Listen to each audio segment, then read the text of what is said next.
Hola, hola, estoy en el canal de inglés, probando, probando. ¿Se escucha bien?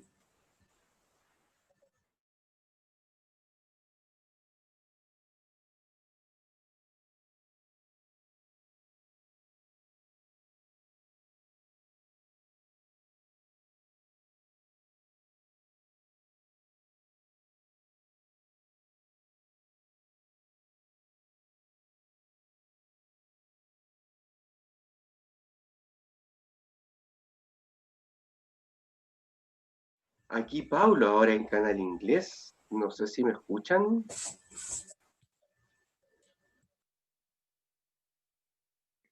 Inglés sí. Perfecto, voy a ir ahora al canal español. Ok.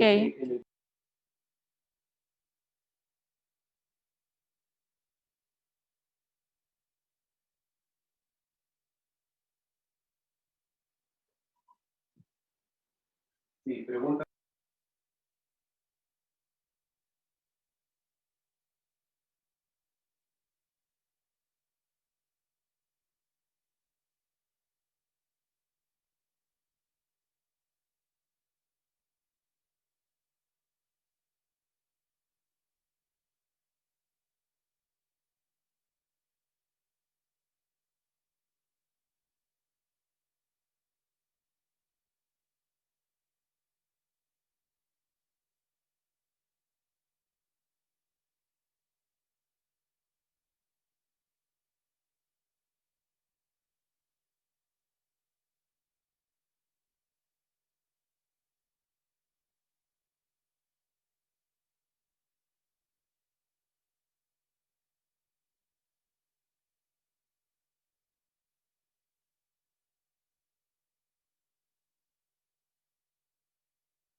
Estamos bien así, me entro más, sale él.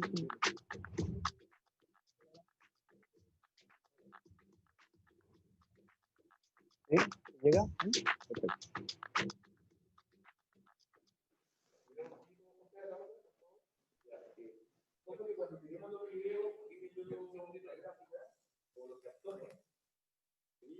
¿Ya? ¿Nos vamos a ver ahí?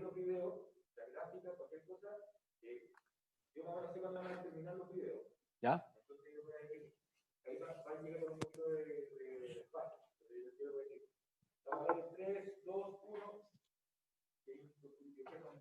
Ya. Juegue, Perry. ¿Cómo es?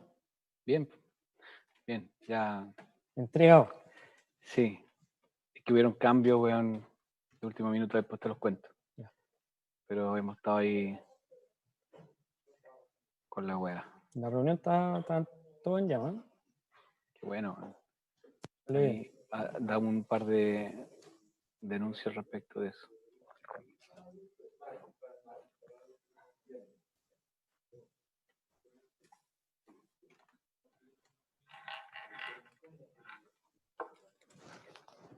¿Qué tú estás haciendo?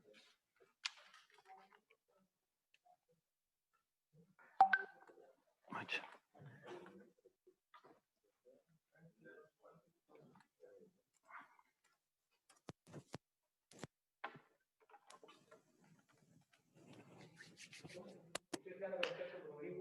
Oye, estamos en 9:35. ¿Ya? ¿Qué parte el video entonces? Dice, me están diciendo por el chat que se escucha lo que están hablando en vivo. Ya. Saludo a todos entonces mientras tanto.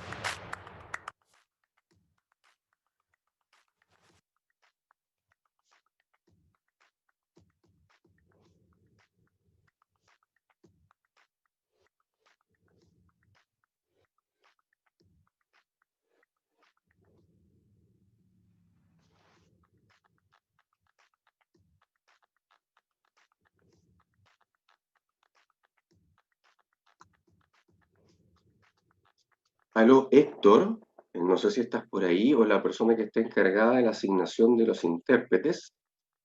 Es- Hola, aquí sí, yo, Belén.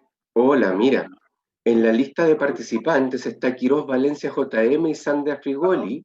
Ellos también son intérpretes. Ok. Y según la distribución que tenemos, hay que hacer la asignación de los intérpretes a las salas correspondientes. Esa distribución la tiene Héctor. Si no está Héctor por ello, te lo puedo comentar, no hay problema. Ya, le consulta al tiro. Ya.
Aló, alcalde, ¿todo ok?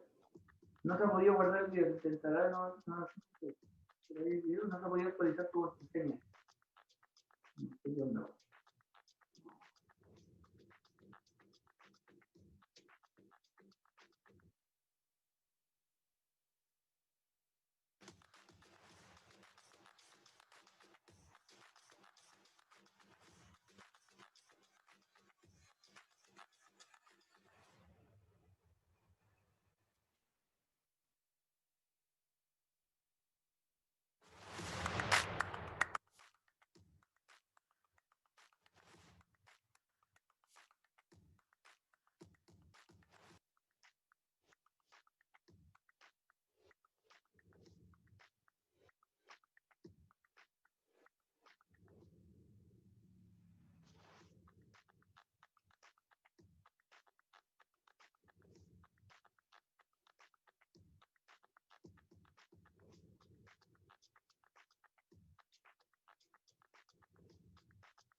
Tiene que cerrarla nomás.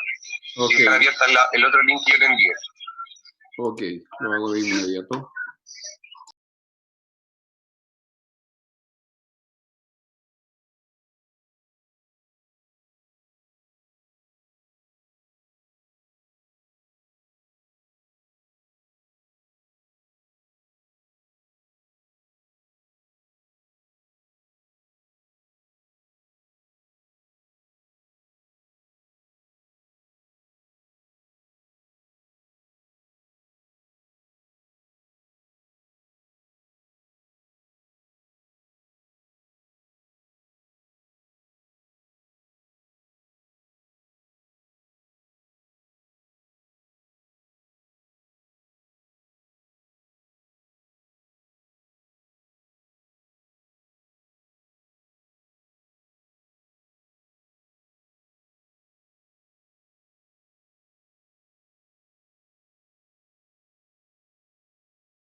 Good morning, everyone. So hopefully everything is just fine.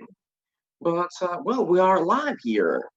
We're also learning to develop this big event with streaming. We have 3 days, plenty of guests. We have 3 days with more than 40 guests. 15 of them are from abroad, international guests. More than 10 countries represented in that invitation. More than 40 hours of mentoring. More than 50 meetings, business meetings. Are we okay? Are we okay so far? Are you listening? Great. So what else do we have? Jose, Alex.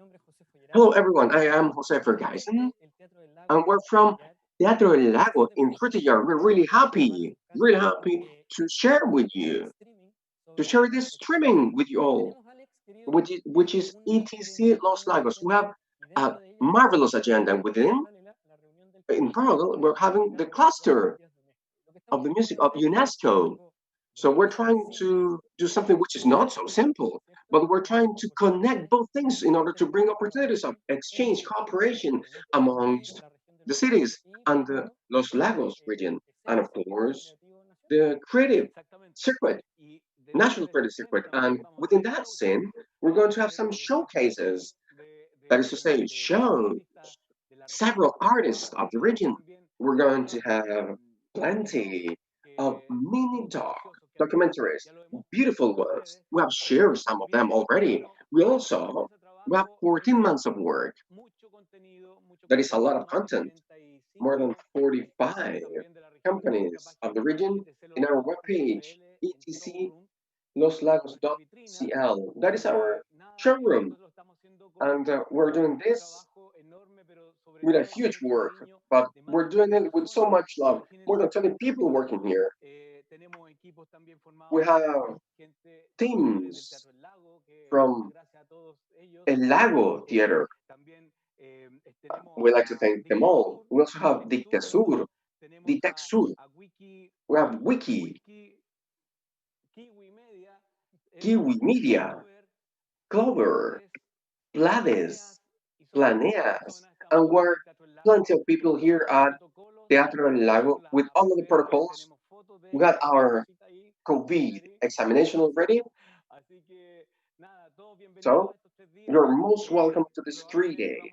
Probably we're going to repeat this video that we showed with Sergio Lagos because we have 2 channels.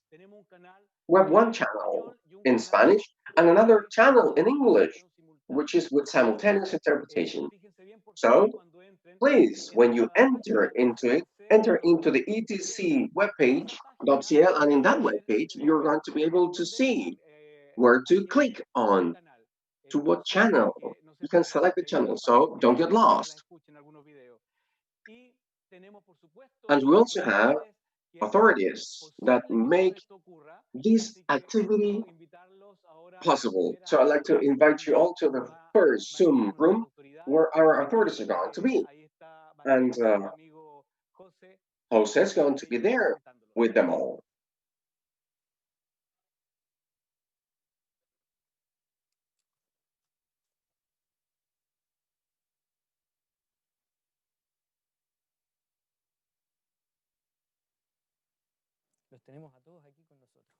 So we have them all with us. Cecilia Valdez, welcome, Corfu manager. We're really happy to have you here with us.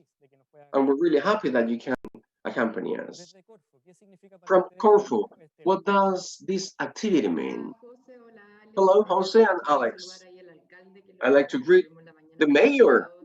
We were connected in the morning, and the minister, I don't know if she's already in the meeting. Good morning, everyone.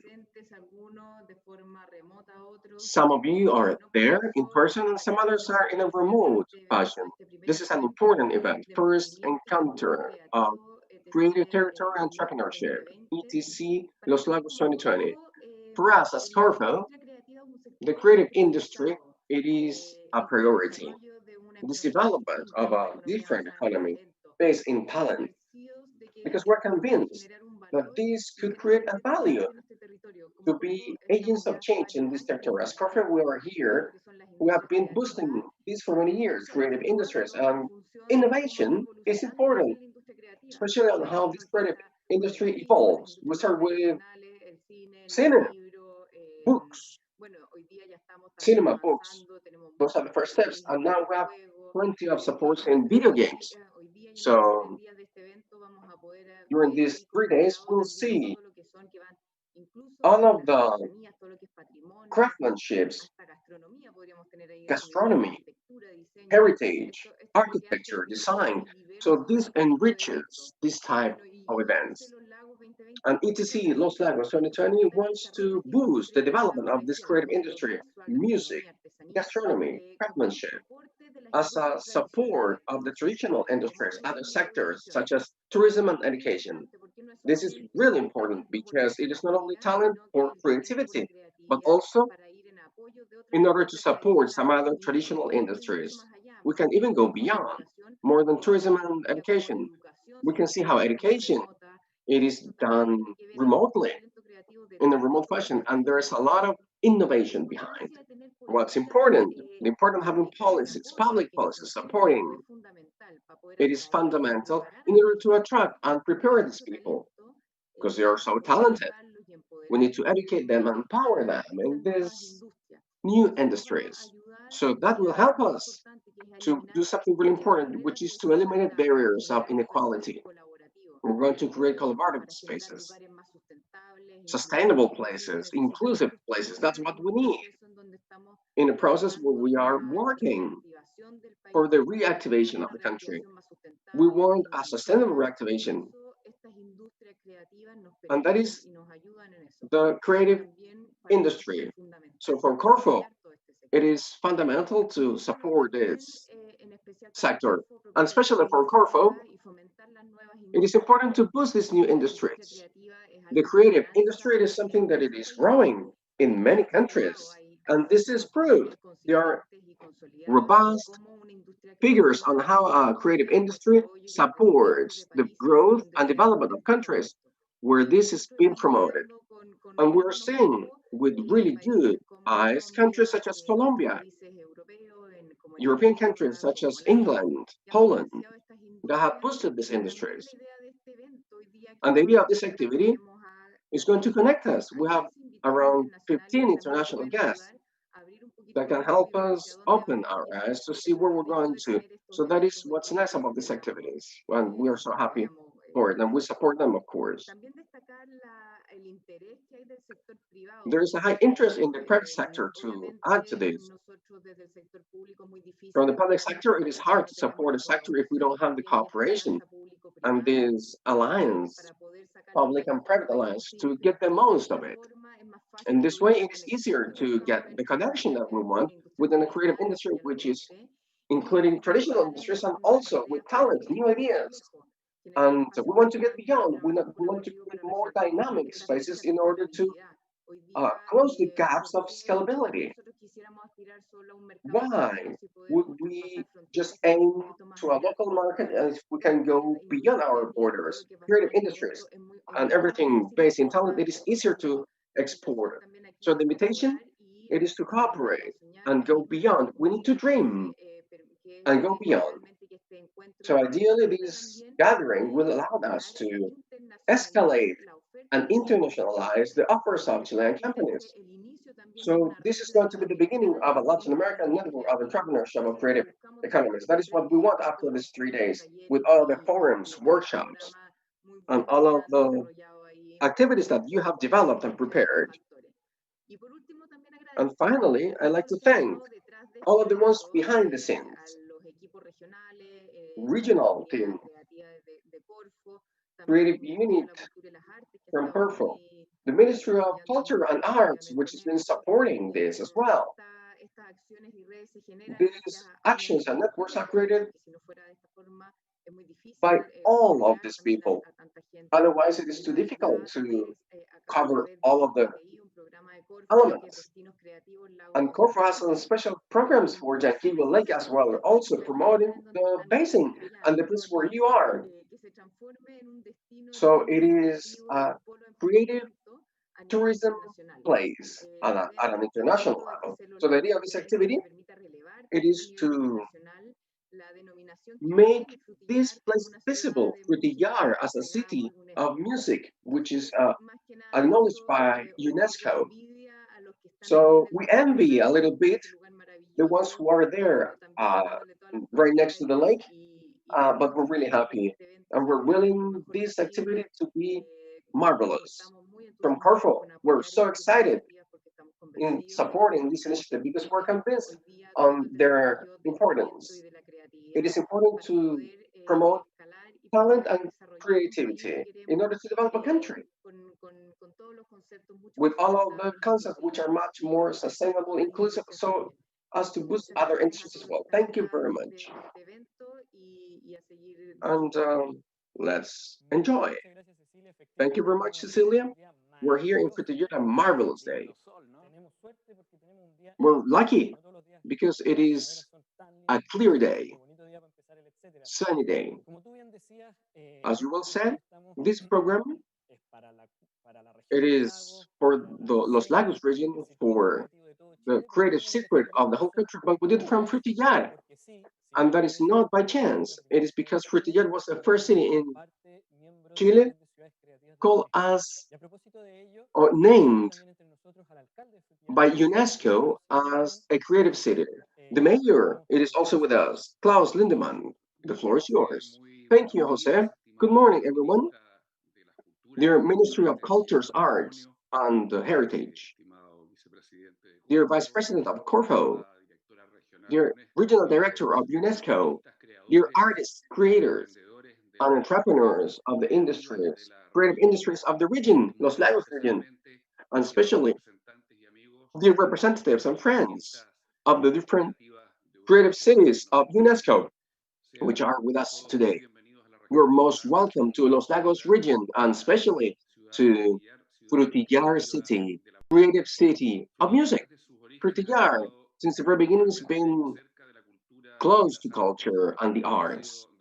It's been for many decades shelter for local creators and visitors as well, so they can get connected through great artistic festivals and costumbristic celebrations. UNESCO named us as the creative city member of the networks of creative cities.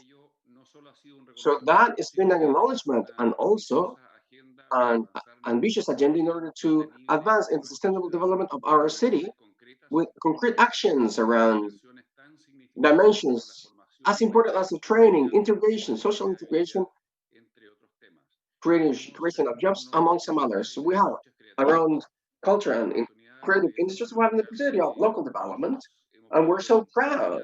We have shared with some other territories in Chile in order to advance in public policies which sustain and make these efforts more robust.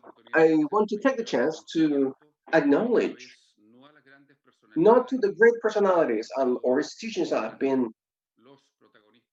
the main actors of this story.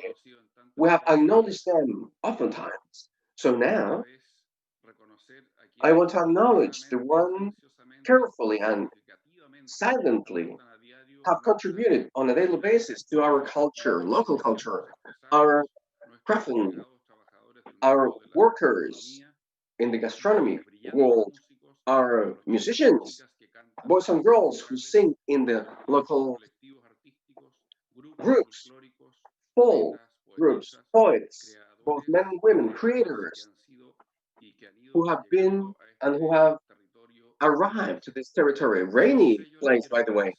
I want to thank them all for being the living link, conveying traditions, and we're going to build a future from their roots. Things are hard nowadays, especially for many of you. But we know that soon we're going to open our restaurants, our beaches, and pedestrian walks, so everyone can enjoy once again your creations. We're working really hard to do so. So, dear friends, neighbors, and visitors, you're most welcome. From this small city in the southern part of Chile, I want to wish you, with tons of affection, the best. in these 3 days, in this gathering. With dedication, we have prepared us gathering space that, due to contingency, we have done it in a digital fashion. We hope it to be a vehicle so you can get together to get to know each other and, of course, to get connected amongst entrepreneurship, creators, and institutions of the Lagos region and the rest of the country and the world. Dear friends, you're most welcome to the southern part of Chile. Welcome to Frutillar, creative city of the music. Thank you very much, Mayor. Really nice, beautiful message. You're most welcome to Frutillar, the creative music city. Welcome. Small craftsmen, poets, women, men. We're impressed with the amount of beautiful people we have met. Craftsmanship, visual, musicians, cinema. So many, so much talent, and gastronomy, of course. Thank you very much. We have the Minister, Consuelo Valdez. Welcome. The floor is all yours.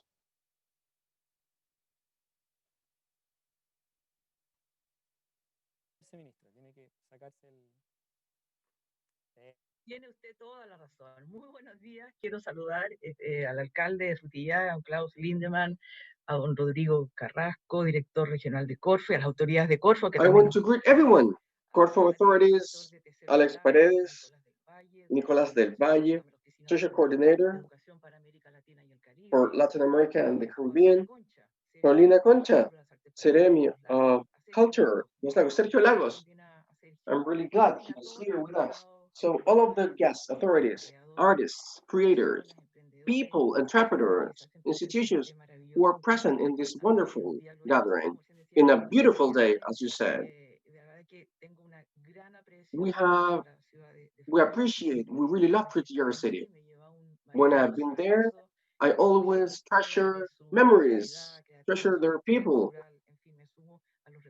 So, of course, the most relevant one, it is that Frutillar is acknowledged as the first creative musician city by UNESCO in our city. That means to make music as an engine, sustainable engine for this community. Pero también un estímulo poderoso que ha irradiado a nuevos talentos, así como a todas y todos los que han tenido la posibilidad de ver los efectos de este virtuoso, de esta industria creativa en diversos ámbitos. Pienso que es un triunfo y un reconocimiento, además, para el poder de las regiones.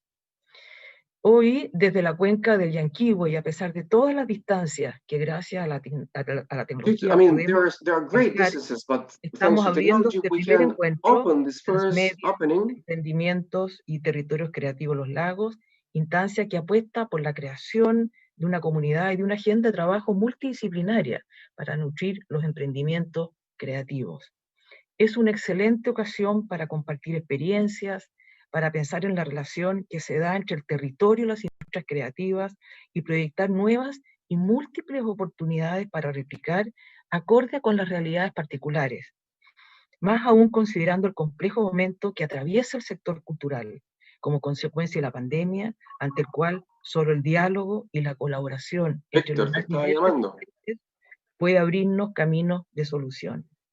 Son tiempos que se hacen cuesta arriba, sin duda, pero también... Mira, ahora me sacaron como intérprete a mí, yo estuve interpretando todo este segmento al inglés, pero ahora me sacaron como intérprete. Coló un audio, perdón ministra, se nos coló un audio, perdón por el desfase técnico. ¿Estamos? Son tiempos que se hacen cuesta arriba, sin duda, pero también vienen aparejados de oportunidades para dar cuenta del tremendo potencial de las culturas y las artes como puente para mejorar la calidad de vida de los territorios y de sus comunidades, para atrevernos a innovar y al mismo tiempo reforzar la identidad que nos hace únicos y dueños de una riqueza enorme. Sin duda la música ha sido un potente motor de desarrollo para esta zona, que ha insertado a la ciudad y a la región y al país en una comunidad mayor, traspasando nuestras fronteras. Lo anterior ha servido para dar forma a una realidad virtuosa, porque además fortalece el turismo, potencia los talentos locales y nuevos negocios, y valida la formación integral de las nuevas generaciones, otorgando más relevancia al rol que tiene ella en la creatividad. Quiero destacar especialmente las instancias de capacitación que liderará nuestro ministerio en conjunto con Corfo, que van desde talleres de marketing digital para proyectos creativos, buenas prácticas de e-commerce, construcción de narrativas comerciales, entre otros temas de tanto interés en el contexto que vivimos cada vez más global y digitalizado. Aprovecho también de mencionar la experiencia de transmisión por streaming de microconciertos de artistas regionales desde el Teatro del Lago. Y es que nuestro ministerio, a través de la Secretaría Ejecutiva de Economía Creativa, pone un foco especial de trabajo en las ciudades creativas, así como en aquellas que incorporan el fomento creativo al centro de su desarrollo. Nuestro norte es ser un apoyo concreto para los artistas de estas comunidades y de esta forma poner en valor la economía de la región. Por último, agradezco a todas y todos los invitados internacionales que se han sumado al encuentro, así como también a los representantes de las 40 ciudades creativas UNESCO que se han integrado a esta comunidad. ETC Los Lagos es una gran vitrina para las trabajadoras y los trabajadores de las culturas y de las artes en la región, y un tremendo espacio de aprendizaje para fortalecer el enorme potencial de las culturas y de las industrias creativas en el despegue de estos territorios. Muchísimas gracias. Muchísimas gracias, ministra. Muchas gracias por sus palabras. Efectivamente, estamos frente a una tremenda oportunidad para la región de los lagos, una tremenda oportunidad también para el Circuito Nacional de Industrias Creativas. Tenemos ahora un saludo de la directora regional de América Latina, los lagos y el Caribe, de América Latina y el Caribe. Se me coló la región. Y los ahí, lagos también. Y los lagos también. Tenemos un saludo en un video. Lamentablemente no pudo estar aquí con nosotros.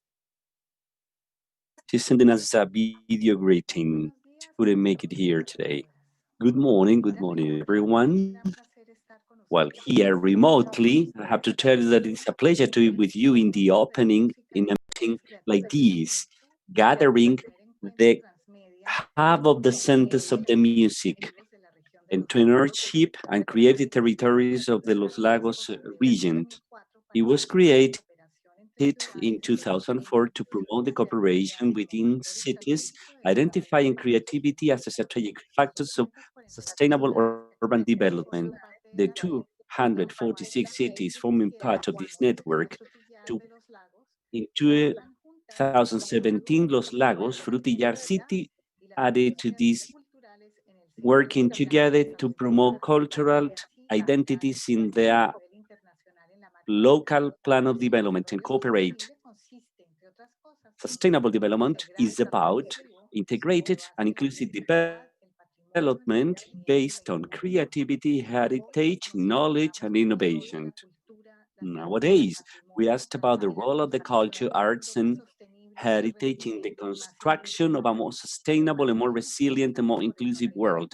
But at the same time, we also wonder about the culture in the country recovery after months of lockdown and sanitary restrictions due to pandemic. From UNESCO, we promote urban development propelled by culture as a catalyst for people and communities, and returning to development strategy in public policies, the most pertinent ones, in territories. We think that this spirit is here, seen where we find ministries of economy, different entities, entrepreneurs, managers to generate synergies and continue with this. We congratulate all those who have making this debate national and internationally, cooperating with people of the world to achieve a more prosperous and more peaceful world. We thank the organizers for considering the support by UNESCO in this meeting. I do hope that this meeting causes useful debates in favor of sustainable development so that we can reinforce our bonds in order to achieve the goal we have proposed. Thank you very much. Thank you very much. Thank you very much to the authorities. Thank you for this kickoff. We are learning, as the Ministry of Culture was saying, we are building territory. As Cecilia Valdez was mentioning, we are also with the people, with the creative entrepreneurs from Los Lagos. And of course, we are in this theater, Los Lagos Theater. Well, in a couple of minutes, as we continue, you will see that the sound will be moving and you will be able to see the Osorno volcano at its best. Thank you very much to the authorities for this kickoff. I am more relaxed now, I'm more comfortable now. And now we would like to introduce our first keynote speech, our first presentation from a very outstanding person, Chris Jordan, that's his name. Clearly, we have an artist, a very special artist. Chris is a friend, and besides, is an environmental artist, one of the most renowned environmental artists. For more than 20 years, he has worked to visualize the risks of the mass culture, and not in any way. Probably many of you are familiar with the photos, well, Chris photographs, full of, well, that has been a great influence due to his artistic activities. And nowadays, due to these pandemic curiosities, he is living in the region of Los Lagos. Maybe it's not that curious because anyone who comes here falls in love with this area. You see, Anastasia, we're going to talk about that, this talent attraction in this land. So now, without further ado, let me give you Chris. We are fortunate to have you. Chris, please. He's here in person.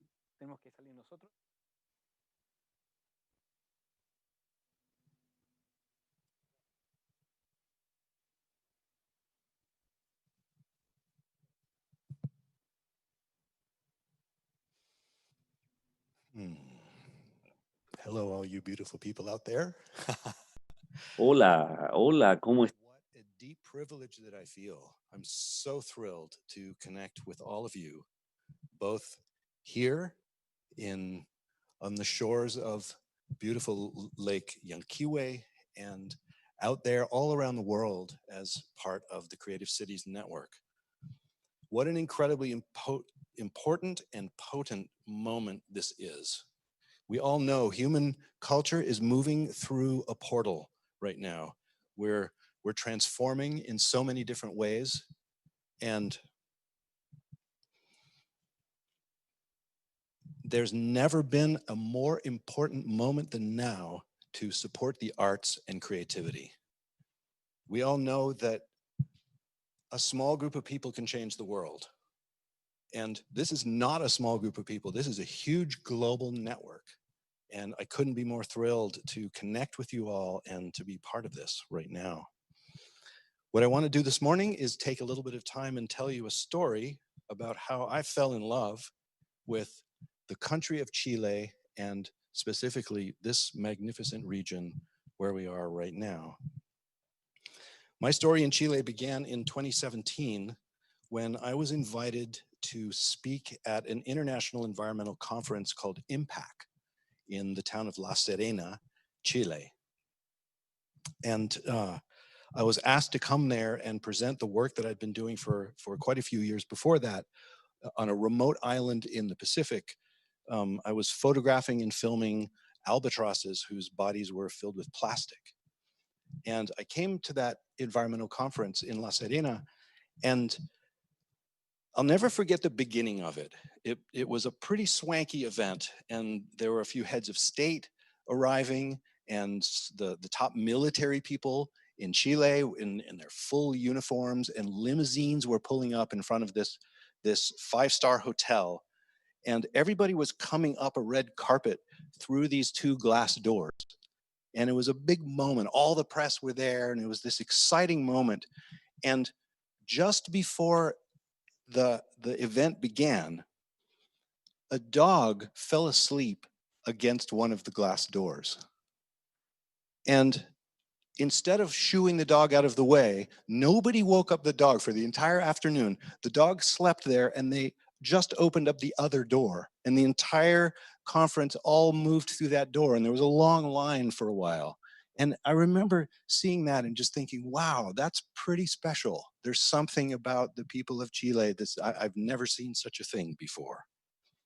And then that evening, there was this beautiful reception out on the lawn, and the moon was out and the sun was setting, and it was this magical moment. And the Chilean Minister of the Environment, Marcelo Mena, gave the welcoming speech. And everybody was in their super fine clothes, and it was super formal. And right in the middle of his talk, the same dog came walking up and nuzzled against Marcelo Mena's leg. And he said, excuse me, everyone, just a second. And he bent down and he petted the dog, and he was wearing a lavalier microphone, and you could hear his voice going, being like, sweet puppy.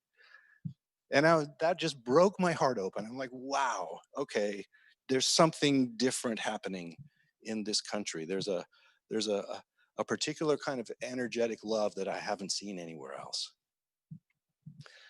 My next visit to Chile was to Santiago. The following year in 2018, I was invited to speak at an event called El Congreso Futuro, the Congress of the Future, which was hosted by the Chilean government in Santiago. And I remember at that event, I was really surprised and fascinated by who it was that they invited to speak. It was a kind of radical, revolutionary group of scientists and artists and people who I could see that the people who curated that Congreso Futuro really wanted to transform. There's a deep interest in Chilean culture in rewriting the story, in designing their own future, and not making the mistakes that so many countries out there have already made. And after the Congreso Futuro, my friend Raimundo took me on a 10-day camping trip along the coast of Chile to a place called Punta de Chorros. And we drove 30 kilometers down a dirt road, and we were on this super remote beach, a beautiful, beautiful place. And one of the days that we were there, I was cozy in my sleeping bag, fast asleep, and it was maybe 5:30 in the morning. And suddenly I heard, hey, Chris, wake up. And I'm like, what? And I zipped open the door of my tent, and there's Marcelo Mena, the Chilean Minister of the Environment. And he said, Chris, come with me. We're going scuba diving. We're going out to this super amazing island, and we're going to see the Humboldt penguins and millions of birds that live out there on this island. And I was like, dude, bird is the word. Let's go. And I went with Marcelo Mena, and in that moment, I learned another thing about Chilean culture. And that is that everybody knows each other. It's like the entire country, even though it's a very large, geographically, a very large country, it's a community where you can be personal friends with the Minister of the Environment. There aren't layers and layers of bureaucracy that prevent collaboration in so many other countries. The people who I met and connected with in those first 2 trips to Chile then invited me back this year, actually the last part of last year and into this year, to work on a documentary film in the legendary high desert, in the Altiplano of Chile. And there is, maybe you know this, that a large percentage of the world's lithium mining, the lithium reserves, are there in those salt flats in the Chilean desert. And lithium is supposed to be the new green energy. Lithium is the mineral that is inside all of our rechargeable batteries in our computers, in our phones, in our Teslas, in our hybrid cars. And it turns out that lithium mining is incredibly destructive to the fragile and magnificently beautiful ecosystem that is up there in that high desert. And my approach to environmentalism is not to point the finger and blame people. I think that's kind of a broken paradigm that it's time to move beyond. So what we're doing with that project is we're filming the flamingos and the incredibly beautiful ecosystem there, and filming the destruction caused by the mining using batteries that contain lithium from that location. So the entire project is powered by the lithium from there. And it's just to stand in the paradox. And that to me is one of the great powers of art. And that our art is a place where we can hold paradox and we can feel what there is to feel and let go of kind of blame and judgment.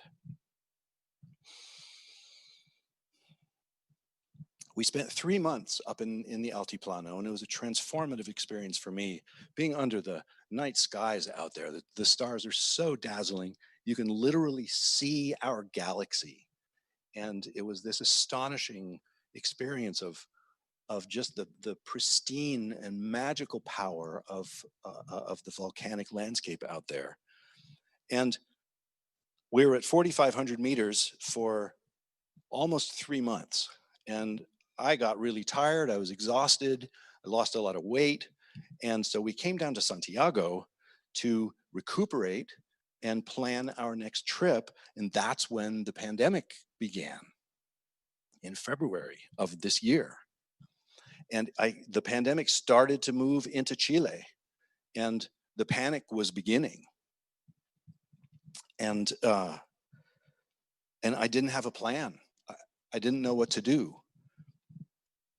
And so my friend Franco said, "Bro, come to Frutillar."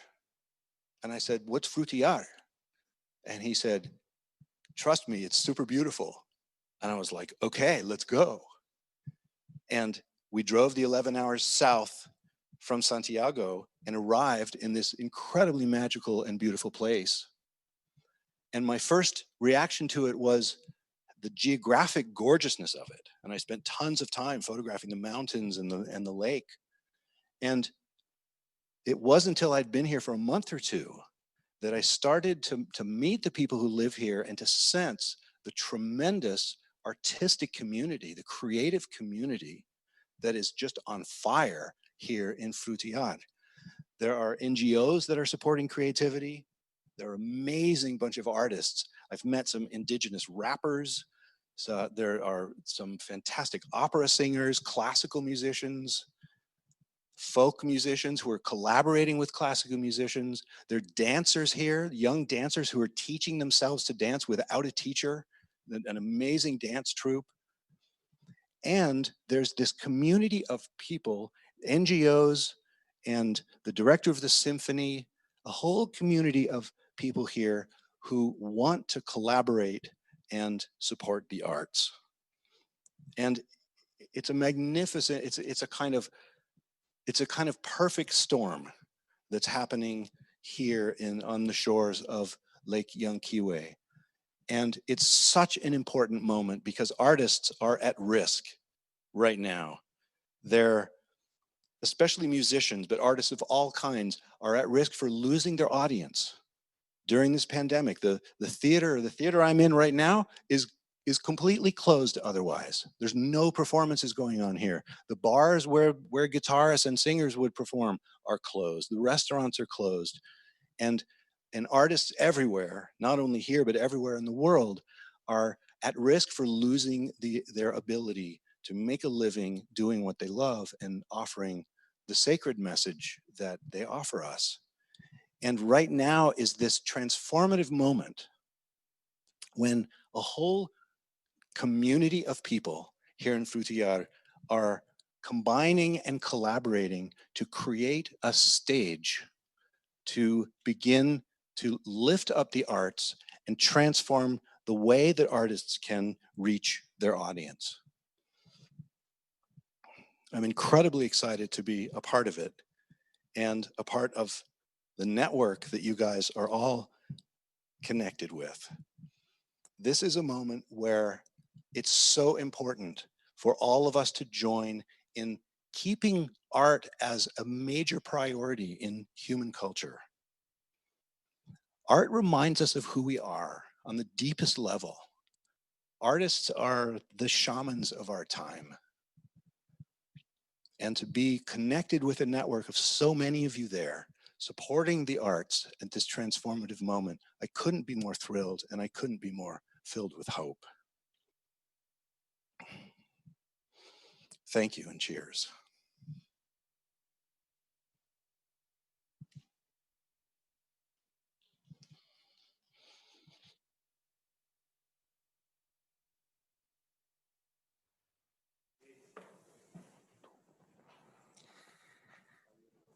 Emocionante, ¿o no?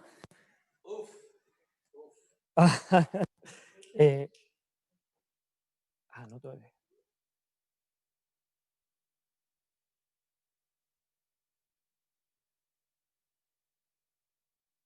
La pilota alemana fue una excelente fusión y da pie para hacer un territorio muy creativo. So here we can be really creative. Two cultures merged, and they constantly need to reinvent themselves.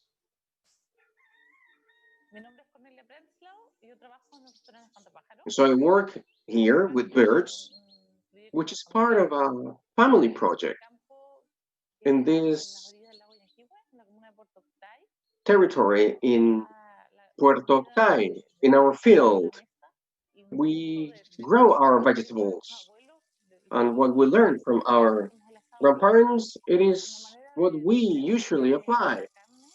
So in this way, we prepare some meat, and we have a really authentic cuisine, which was adopted by all of the German pioneers here, to celebrate their birthdays and weddings. We have to use all of our products. When we receive an animal, we use the whole animal parts, all of the organs. So the sacrifice it is worth it. So the farmer's work of bringing up that animal, it has to be worth as well. So we're trying to get connected to nature. We want to learn from it with the life in the countryside, with the life in the open air. We know that things in nature cannot be perfect. And we also live this on a daily basis. So we want to convey this message to future generations. We need to know how to be creative. The weather, sometimes it is changing all the time, and it reminds us that we cannot control it and that we need to adapt to the land because we're part of it and we are not the owners of it.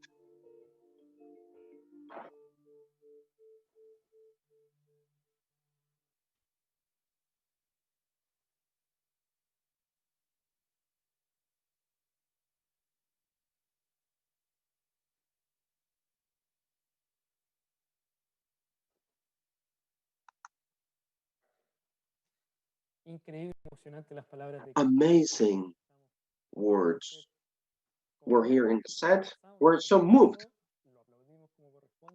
We're really happy to what we have heard. Digital round of applause, we cannot hear them, we can see them. And let me just tell you that we're going to be streaming these mini documentaries that we have prepared of entrepreneurship of the Llanquihue Basin within the Lagos region. That was the story of the Cornelia Presley, a huge entrepreneurship in Puerto Octay community. So now we're going to continue with our program. Let me tell you that our program, it is divided in two parts. On the one hand, we have the webinar. This activity continues, and there's also a panel. And then later, and parallelly, we're going to have the first International Cooperation Table of UNESCO. Challenges of the digital programming that is going to be done parallelly. Cecilia Bravo and Pedro Tejeda are going to be in charge of it at Teatro del Lago. We're going to be working together then. And over here, we're going to have an interesting panel. This is about a huge tool for the creative industry, which is diversification tool. We have this panel, which is going to be moderated by our friend Alex Paredes. You know him already. And in this panel, we're going to have interesting people. The first one, it is Martina Santoro. She works in the video game world. She is from Argentina, and she has worked for more than 10 years developing video games. She's got a huge curriculum experience. All of the curriculums, you can see them in the webpage. Victor Laracon, he's a drawer from Chiloé. She is the author of Chilotito, a character that we love so much in Los Lagos region. And Sergio Lagos, the presenter, TV presenter, also with us in this segment. So, here we go with this panel. Hola, ¿me están escuchando por ahí? Can you hear me over there? ¿Qué tal? ¿Cómo están? So how are you? Oye, mucho gusto en tenerlo aquí. I'm really glad to be with you at ETC Los Lagos. We have always thought that this word game of Los Lagos with Sergio Lagos, would have something really interesting to show. And Sergio, you're most welcome. We saw your video at the beginning. We're going to repeat it because some people saw it in the English channel and it was in mute. And Martina, how are you? She's, I mean, for gamers, this is going to be really interesting from Epic, where all of the things video games are happening, occurring. And we also have our dear Victor Alarcón, Chilotito,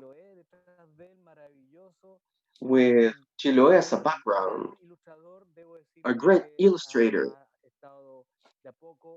drawer, who's been growing this character of Chilotito. We're so glad to have you all here. So Martina, tell us, how are you?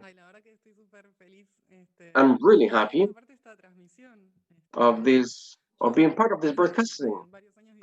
I spent many years in Chile. I have family there in Frutillar. I have so many beautiful memories there. So I'm really happy to participate in this panel. Watching the volcano, it's just beautiful. I feel so proud. Thank you very much for this invitation. And you just moved, one of the drawing studios, we just moved to Frutillar, the wannabe team. So I'm really happy to share with you all. Maravilloso. Y partimos contigo. Mira, tengo una pregunta a hacerle a los I have a tres. question for you all. But in video games, it could be more evident. How many different forms or ways can video games create revenue? Because Angry Bird, for instance, we know it because we have downloaded in cell phones, but there are different platforms, and there are backpacks of Angry Birds, t-shirts, and also we found a movie, or maybe two. So tell me, how do you see this diversification of revenue for products and services in video games? Well, I believe that video games, at least in my case, that I started to develop games here in Argentina like 10 years ago, they gave us the opportunity to work and to sell our products at an international level. And we were a really small team. And in a risky way, of course, because it is a competitive industry, but with capital investment, which were rather small compared with other productions such as cinema or TV. So we started in the industry offering a service, which is games for other people. It is called outsourcing. Having games for Barbie, Mattel, Max Steel, Happy Face at McDonald's, pharmaceutical products. So that was our first step for us in order to learn how to learn with money provided by others until we could work developing products, original products, where we were participating in the revenue. But we started to develop games which were distributed in digital platforms. You can download them for cell phones. Angry Bird, for example, Epic, my company.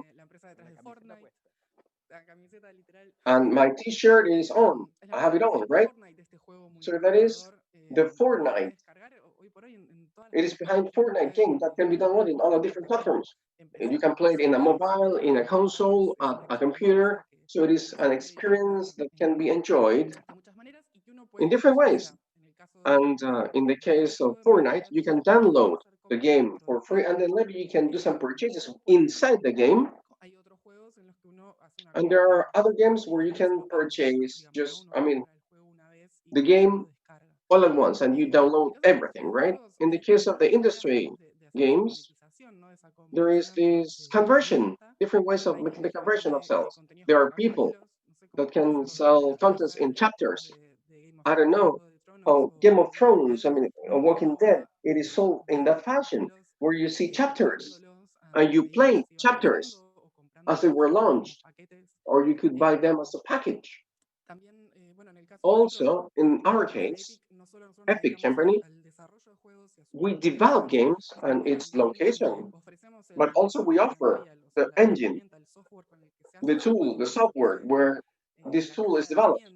So that is the toolbox, the Photoshop for video games, which is for free. Anyone can download it and can use it. And only in the case of games, they pay a percentage of their incomes. When you publish your game and you start selling it, after the $1 million, they share 5% of the revenue. So there are many different ways. And it is an industry which is expanding. And it is getting mixed with others. We're using these tools, the mechanics. They call it gamification. In education, architecture, mining.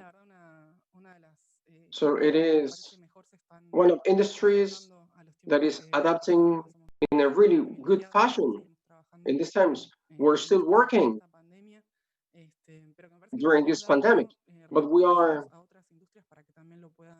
giving resources to some of the industries so they can also continue. That is interesting. Of the creative industries, they're able to give services to other industries. We saw in the year 2014 a record, the mapping of creative industries in Chile.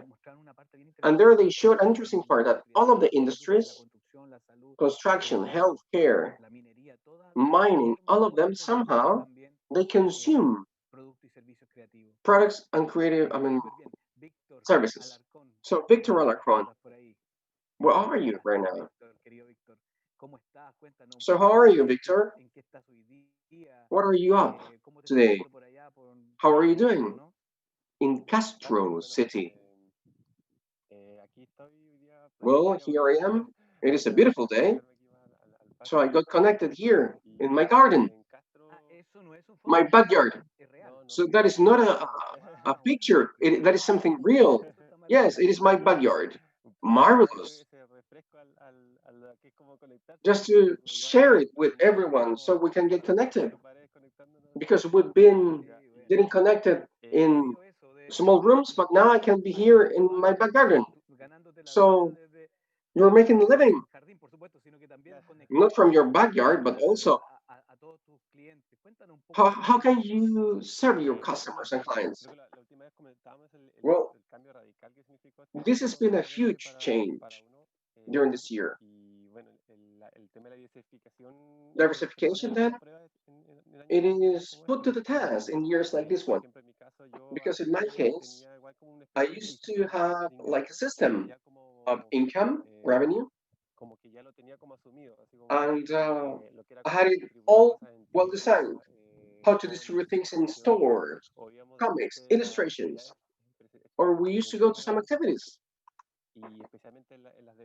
and especially in summertime. And we used to make a lot of money, but this year it's been different because of the COVID. And we have to do something different. We need to boost the online commerce.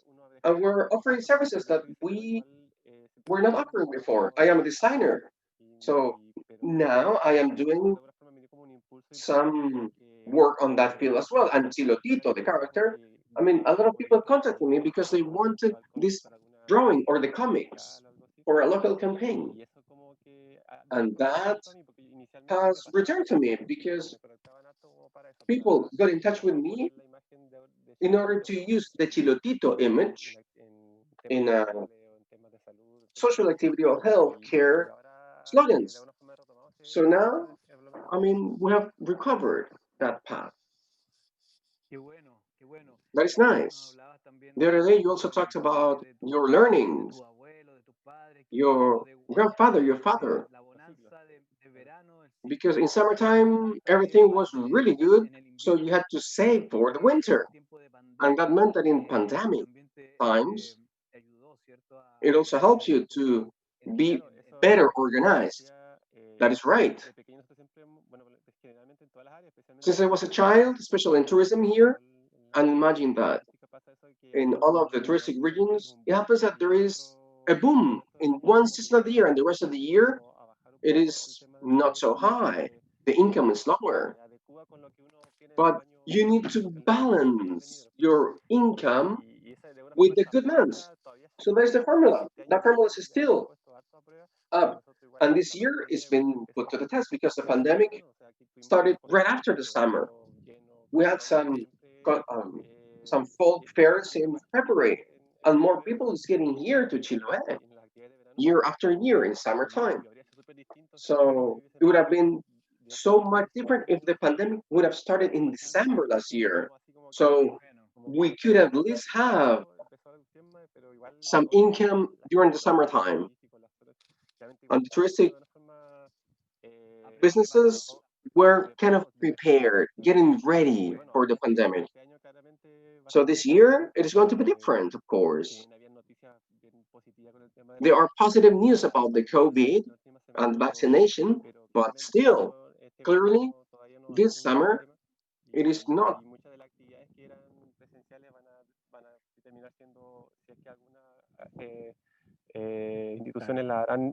Some institutions are going to do some activities in a virtual way, online, and some others will be presential, but we will need to improvise a lot. We will have to adapt a lot. And it is something that you are forced to do.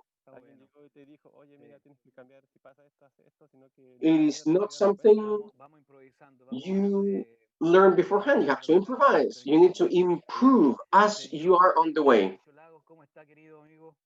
Mr. Sergio Lagos, how are you? I imagine that you're listening to us. You're listening to Martina, Victor, getting into some conclusions. There are so many similarities because we're talking about a Sergio who is a TV announcer, but he's also a musician. Yesterday, you told me that you also work in some scripts and you work as a producer, executive producer for the documentary that is going to be launched of Los Jaivas band. So tell us about how you do so many different things at the same time. And you're having 2, 3, or 4 projects at the same time. Well, first of all, I'd like to greet you all. I'd like to greet Martina, Victor. Huge hug for all the ones doing the production, the ones around this marvelous initiative.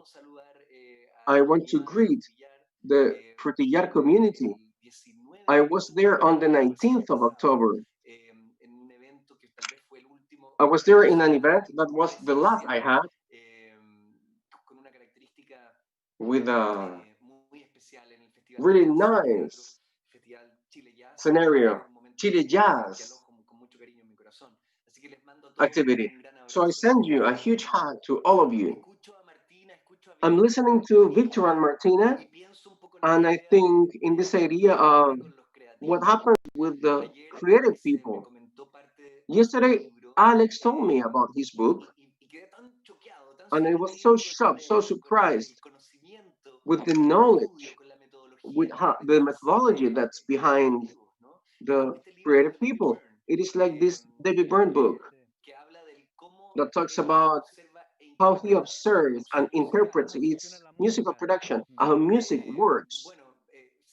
Well, I feel that what happens to Martina and me is that we have learned on the road. We have been walking and trying to find more than a route. We have felt that there are some possibilities here or there, and they allowed us to advance. But it's so interesting what this meeting wants to do, trying to land some concepts for creators. So we have new alternatives and viewpoints. So I'm really thankful for this conversation, and I think it is so important. Thank you very much, Sergio. So what are you up to now? How many things are you doing? Can you tell us about that? Would you like to? Because you're having this important production. 8 years it took you to produce this Los Jaivas production.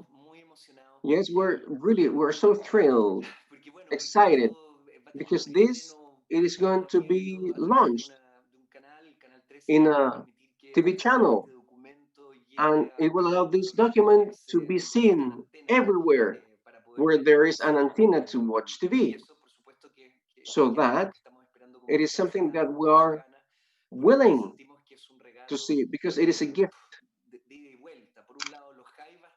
Two ways gift. Los Jaivas are sharing their story, and we are having the possibility to tell them, once again, thank you for so much you have done. And about what I do, I am not so clear about it. I'm 48, and I'm still looking for, trying to find what I do. I have never really organized that. I studied journalism because I didn't really know what I was good at. So journalism, it is a kind of 5th grade in high school. It was, I don't know what happened to me, but what centers me and where my interest is in basically in music. Music, musicians, what music writes. I understand and I feel that I have seen our reality, our local reality, the global reality, from music than from history books. I read society there in music. I am interested in Pablo Schilling. What happens with this new phenomenon of street music from neighborhoods with a popular accent, which is new, totally different to the one that Inti Illimani had. So it is another cosmovision. It is another paradigm. So there we can read who we are as well. Culture, it is not only high culture, it is everything around us. It is everything we talk about, what we do, what we feel, what we look at. So that's why it is so important. And this year, just to close this, I have told artists, interpreters, producers, technicians, everyone around music and the different expressions, artistic expressions, that what they do, it matters, it is valuable, it is necessary, it is urgent, it is so necessary. Without culture, there's no progress. Without education, there's no future. And if we don't learn these two things, it will be really hard as a society to overcome problems, especially inequality. The only road that we have in order to close gaps, it is to inject culture, inject conversation, injecting understanding capacity, and that is done through the arts. Well, one of the things that's going to happen is that on Friday, we're going to have Carlos Lara, who's an expert in constitutions and how to move this fourth pillar, how to create this fourth pillar, and he's going to talk about that. So it's going to be a nice conversation on Friday. Martina, you're going to have a workshop.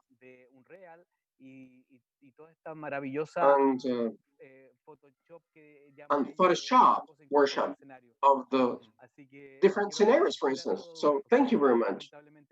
Unfortunately, we don't have more time, but your words are really interesting, strong, for inspiring our creative people. So big hug for all of you guys. Victor Alarcon, a big hug for you. We're going to be talking with you soon, and your Chilotito that has made you famous. And there it is. That is his Chilotito. Jesús, María y José, ¿para dónde va la lancha, hijito? ¿Para qué, güey, va? Jesús, ¿qué está haciendo ahí, hijito, por Dios? So what are you doing? I am from Chiloé as well. My grandmother is from Chonchi in Chiloé. Excellent. Un abrazo también para ti y vamos a continuar ahora entonces con lo que viene de este TC. Invitarlo a todos, por supuesto, tenemos 3 días. We'll continue. We have 3 days. Seguir conversando y seguir aprendiendo de ustedes. Así que muchas gracias. Un abrazo. Al contrario, gracias a ustedes, que estén bien.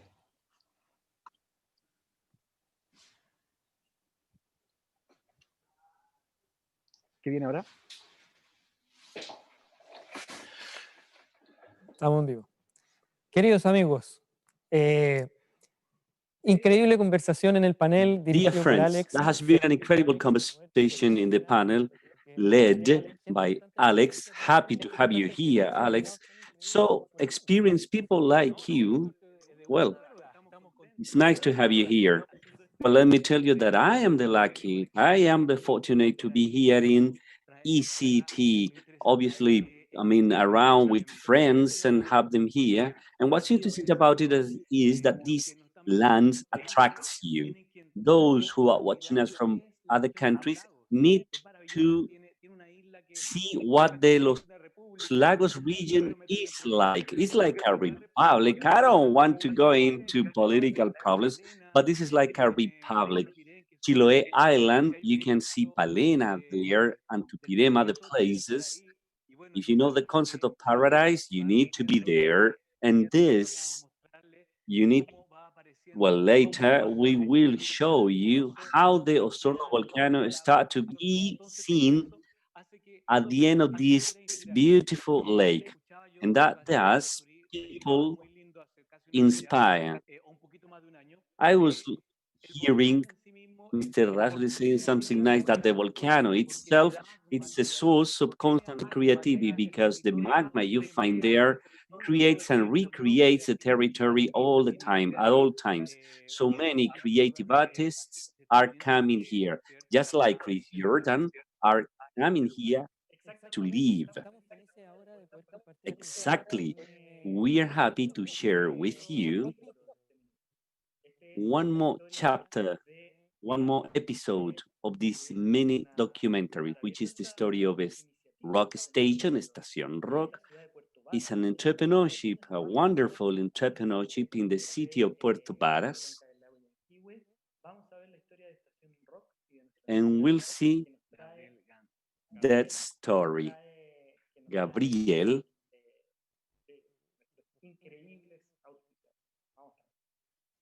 But we'll see now first some sponsors.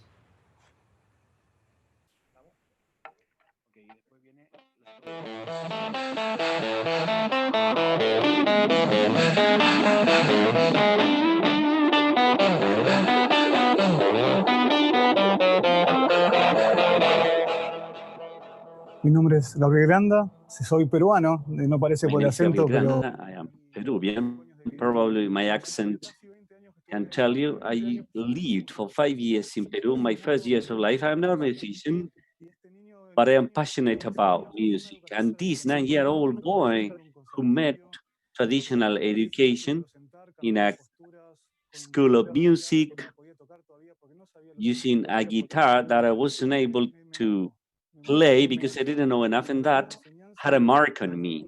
I thought that teaching, at least based on my lifestyle and based on my personality, was putting me away from music.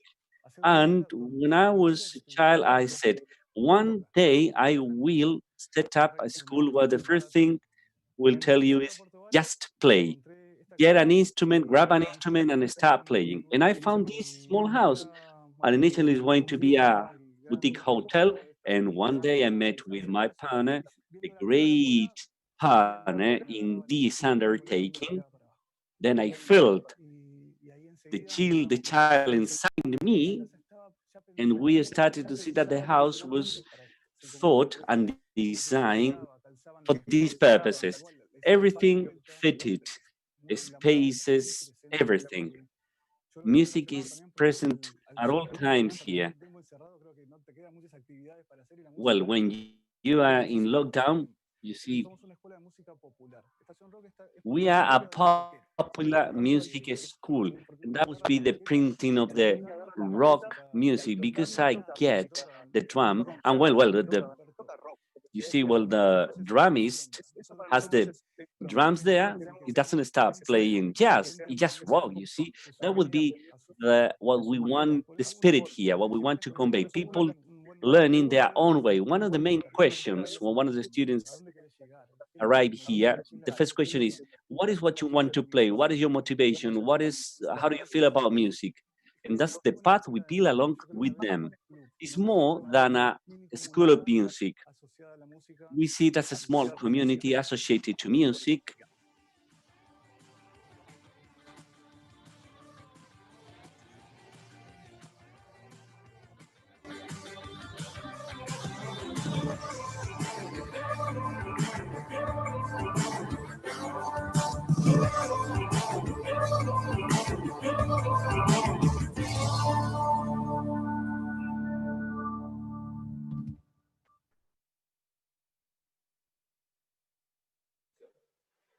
Bien, maravilloso lo que está haciendo Gabriel, ¿no? Okay, such a wonderful thing is Gabriel doing.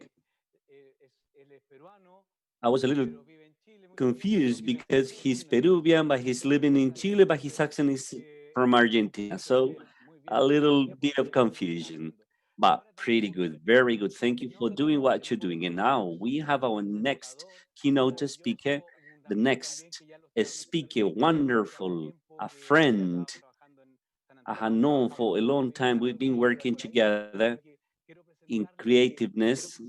So I would like to give you the great Álvaro Díaz from Aplaplac, known for the TV series 31 Minutos, 31 Minutes. He will tell us how you set up these wonderful businesses and how important are audiences to do what they do. Álvaro, are you there? Yes? Yes. You told me that I was going to be ready at 11:25. I wasn't that concentrated, but everything is fine. Everything is fine. I'm already here, so no problem. How are you doing? How's everything? It's such a pleasure to have you. I can see you at home. Okay, my house has become office, everything together. I am one of the beneficiaries of the pandemic. I have to say it. Despite that the 31 minutes in Aplaplac business is based on the tours with audiences. Yeah, all right, but I have to tell you that we men are animals of habits.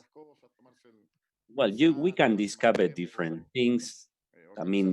Probably thinking more, taking more time, organizing different ways, you see, and reinvent, of course, reinvention. And we are returning to normal. I was in the office yesterday. You see, I combined days in, days out of the office. We start missing, one starts missing office hours. Okay, the floor is all yours. Okay, let me ask you some questions. Are some people watching? There are some people around Latin America, 40 countries. So let me greet everyone. Let me say hi to everyone from different parts of Latin America. I would have loved to be in Frutillar. But well, if you don't know Frutillar, let me tell you, it's a wonderful, I would say, city. It's a set of cities in the south of Chile. Next to Yanquihue Lake. I used to go on vacation there when I was a small child. We used to spend some summers over there when I was a child. My subject is called, what's the name of the topic? I would say that it is something like you telling us. Yeah, but I'm asking you about the title, the name. Is it culture and business? Yes. Okay, generally speaking, well, it's called business and culture, the truth, what's real. Since I don't have much time, and well, it's been a lot of years working on this, basically, I hope that you know you have some reference of what 31 minutos is, 31 minutes. As a summer up, is a children TV series that has become a world bigger than a TV series. It started 18 years while I'm a journalist. I used to be linked to documentaries and humor TV programs. So, well, and this TV series has become a company touring live through Latin America. And the truth of it, what's real about it is to tell you how we have been sustaining ourselves, how we have been transforming ourselves, something that are, present in any type of projects. To start, we tend to believe that we were fortunate, that you had a lucky day, and that resulted in being successful. Due to that fortune, we've been here for 18 years, and you were able to buy a house in Salada. Well, what I have to tell you that these lucky days, according to my thinking, they do not exist. Obviously, fortune is something that's there, but you see, if you are a biologist, for example, and you are searching for some rare species, maybe you will have a lucky day finding that. But why is that? Because you've been for several days, probably your entire life, trying to find that species. If you obtain a good harvest, it's because you've been working hard on it. You know the land and you know the seeds and the weather. It's not a lucky day. That's paramount. Then believing that you have a lucky day and things happen just because can have you all your life waiting. You see, in that sense, I never play. I've been at some casinos just a couple of times. I don't feel tempted by those gambling. You see, I don't buy lottery. I think that things need to be creations. They need to have a logic behind them. And we need to be able to show what we have created. And in that sense, 31 Minutes is a project that emerged 18 years ago in 2002. Well, it started that, but it wasn't broadcast immediately. My partner and I at that time were like 30. And we had some kind of story, as I was telling you in my case, and my partner, my eternal partner, Pedro Beirano, we are journalists, we studied together. We knew that we weren't interested in journalism, but in the media. Pedro is a drawer, is also a script writer, and I was interested in the media, radio, newspapers, TV. And I was studying journalism because that was the access for the media. Not to extend too much, well, we didn't start working in TV at the university, but we did some radio. I knew a bit about photograph, and Pedro was the drawer, and we usually started working in written humor. at a school, we were very enthusiastic about working on it. So we started working, and well, maybe here could be the fortune thing. And there is a TV channel that emerges, it's called Channel 2, where we're able to work in some TV programs. You can see them on YouTube, Plan Zeta, Z Plan, Gato por Liebre, Cat instead of hair, and one is called Human Factor. The Channel 2 finished, and we set up Apaplug, which is the name of our production company, and with my partner, along with my partner. And this is something fundamental to understand. This goes on one side, hand in hand with creation, and on the other hand, with management. It is difficult. I don't like business. I have never started something related to business management. Well, let me tell you that I haven't studied anything that much.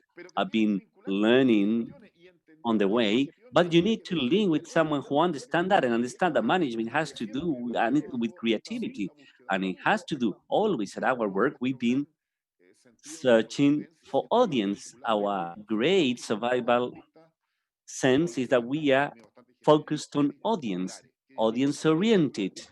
We are popular artists. This is the way I label ourselves. What are we identified with? Emotion. See, let me tell you a bit the story in more detail.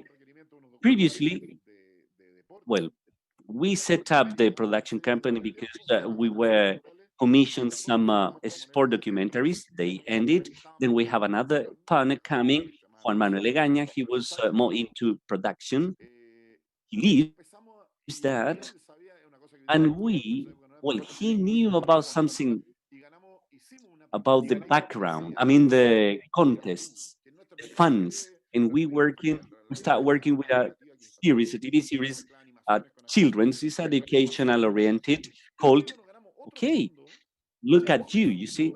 And then we were awarded another funds. We were always looking at funds were the first capital to experience things that could last longer. And then we, with a different fund, you can find it on YouTube, it's called The Drawings of Bruno Cuccetti. That was a fake terror horror documentary. When we were filming that, we were awarded a third fund in our partnership with TV, national TV channel for children. How we were awarded this fund? By presenting something we liked. And, well, I cannot share a screen. You need to enable me to share a screen. I cannot do it.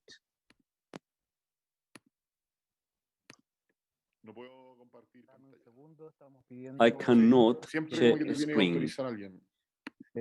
Ahí está. Estamos. I need authorization now.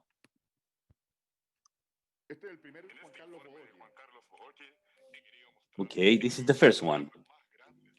I wanted to show you some of the biggest problems in our society. The poop path.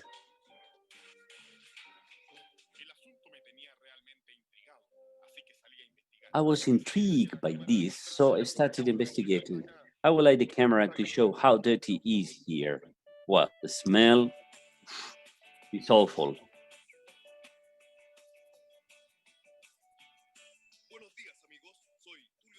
Good morning, friends. My name is Tulio Triviño, and this is 31 Minutes. Breaking news. Rare ways of life in toilet. Son sues the mother because she doesn't allow him to dye his hair in blue. The path of poo. And people giving opinions in our street survey. That's interesting. Let's call things by their names. Poop does not resemble in the toilet, which is used as manure for the fields. We have an interviewee here. Someone people have ignored. The Mute Invisible, that's your name. Good afternoon, Mr. Mute Invisible.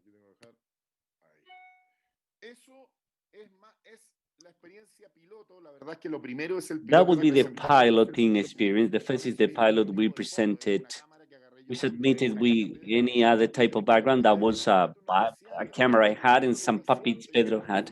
That was the initial point where we discovered what to do. It was a TV news show for children. And then we have the first pilot program in a very precarious form, without knowing anything about puppets, learning how to manage a sort of an region where cameras were going to be done by us.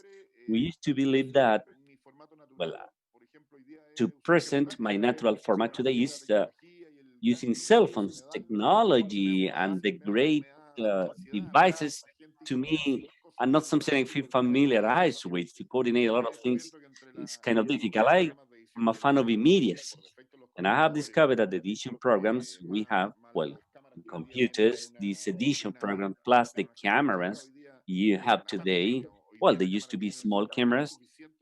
Today, the cameras you have in the cell phone is enough for what I need for as an expression means. And that was the general idea. See, and having this children behavior, like, throwing a bicycle in the toilet. Someone was telling this in a previous lecture. If you give a child a drum, he will just stop playing. I wanted the camera looking like it's being handled by a child. And then we were aware that funds and this idea of the TV news show started to grow. Then management has to do with generating more money than the funds. Some part of the money was contributed by TV. And we started assembling or setting up a team. Probably not people TV related. We were partnering with some graphic team. We thought that the space for children could be experimental. TV for children is not controlled. Today, it is. But at that time, that was a pretty free space. We wanted to be at Open TV in the morning. We didn't have any competitors. Then, at this first stage, it was like a puppet laboratory. That was the objective, discovering how the format works and start working with puppets so that could be seen well on camera. What we added shortly after starting, well, we had difficulties finding music, but then we had a friend, it was a Pedro's friend. It was a guy named Pedro Ilavaca. He had the color, the talk show we needed. And then we thought that this is what we wanted. I was a fan of music. And then the three of us liked the music he created. And we could start singing onto the track of music. Something we never thought we could have been done. This is the first ranking, you see. Now, in third place, the hit of the last 2 weeks, My Haircut is Soulful, performed by my personal friend.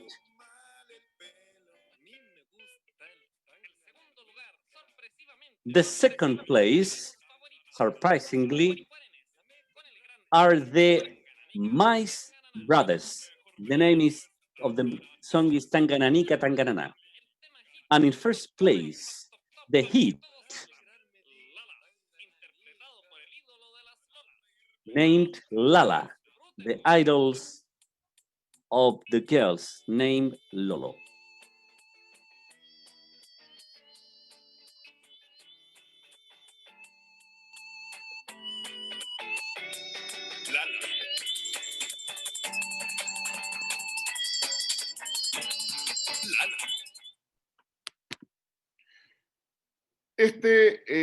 Son las primeras canciones que hicimos nosotros en ese formato de ranking. These are the first songs we started working on in this ranking format. And well, this first stage more concentrated on TV. After 2 months, it was a hit, a complete hit.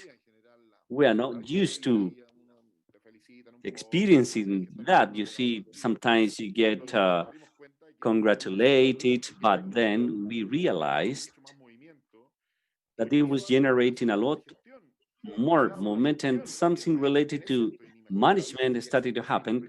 Today it's difficult and unimaginable, but 18 years ago, TV was just interested in contracts related to TV and advertising, but they were not interested in anything else, and they have never had an experience, such experience as the one we promoted. Then it became a franchise with the characters that were sold, music that was sold, and some other merchandising products, some spin-off products. And without wanting to, we became a franchise. If you look at Netflix and you see the story of toys, you look at the story of toys and movies, a story that has always existed, but in Chile that wasn't the case. You see, in Chile we are retail dominated, so it was pretty difficult to work with the demands we used to have. Usually the piracy is quicker. On the street, microphones started to be sold. We were offered to sell music. I mean, record companies came to us and they offered us 3 or 4 million Chilean pesos. And then we sold 150 million pesos. Then we used to ask ourselves, why do we have to receive that or accept that small sum of money? And in terms of money, it became what we want to generate those spaces. Today, that's much more common. We have the characters, logos, type of fonts. We had to take charge of that, and I was getting pretty bored on that. On the other hand, something we have to understand, which is growing artistically. You cannot stop there. You did good, because everyone are going to treat you as if you were lucky because you were successful once. You see, people doesn't think that you were successful due to your own skill. That's pretty Chilean. If you are lucky, you will be successful today, but not tomorrow. And if you are successful, it's because you do exactly the same you did yesterday. Unfortunately, the project was good enough for Chile, but it didn't have any quality. It was on, cable TV. We were in Germany, and we were very under of those, so that motivates us to improve better. What I'm going to show you is how far in the minutes reach in terms of TV quality. And it was done 9 years after the third season. This is the fourth season. And it's our own HD material.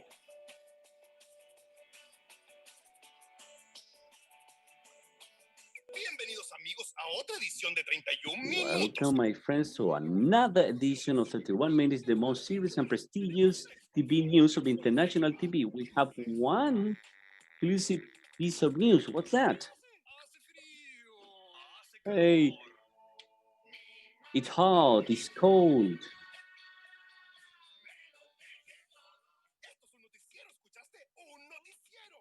This is CTV News. You see? Please don't die, don't die.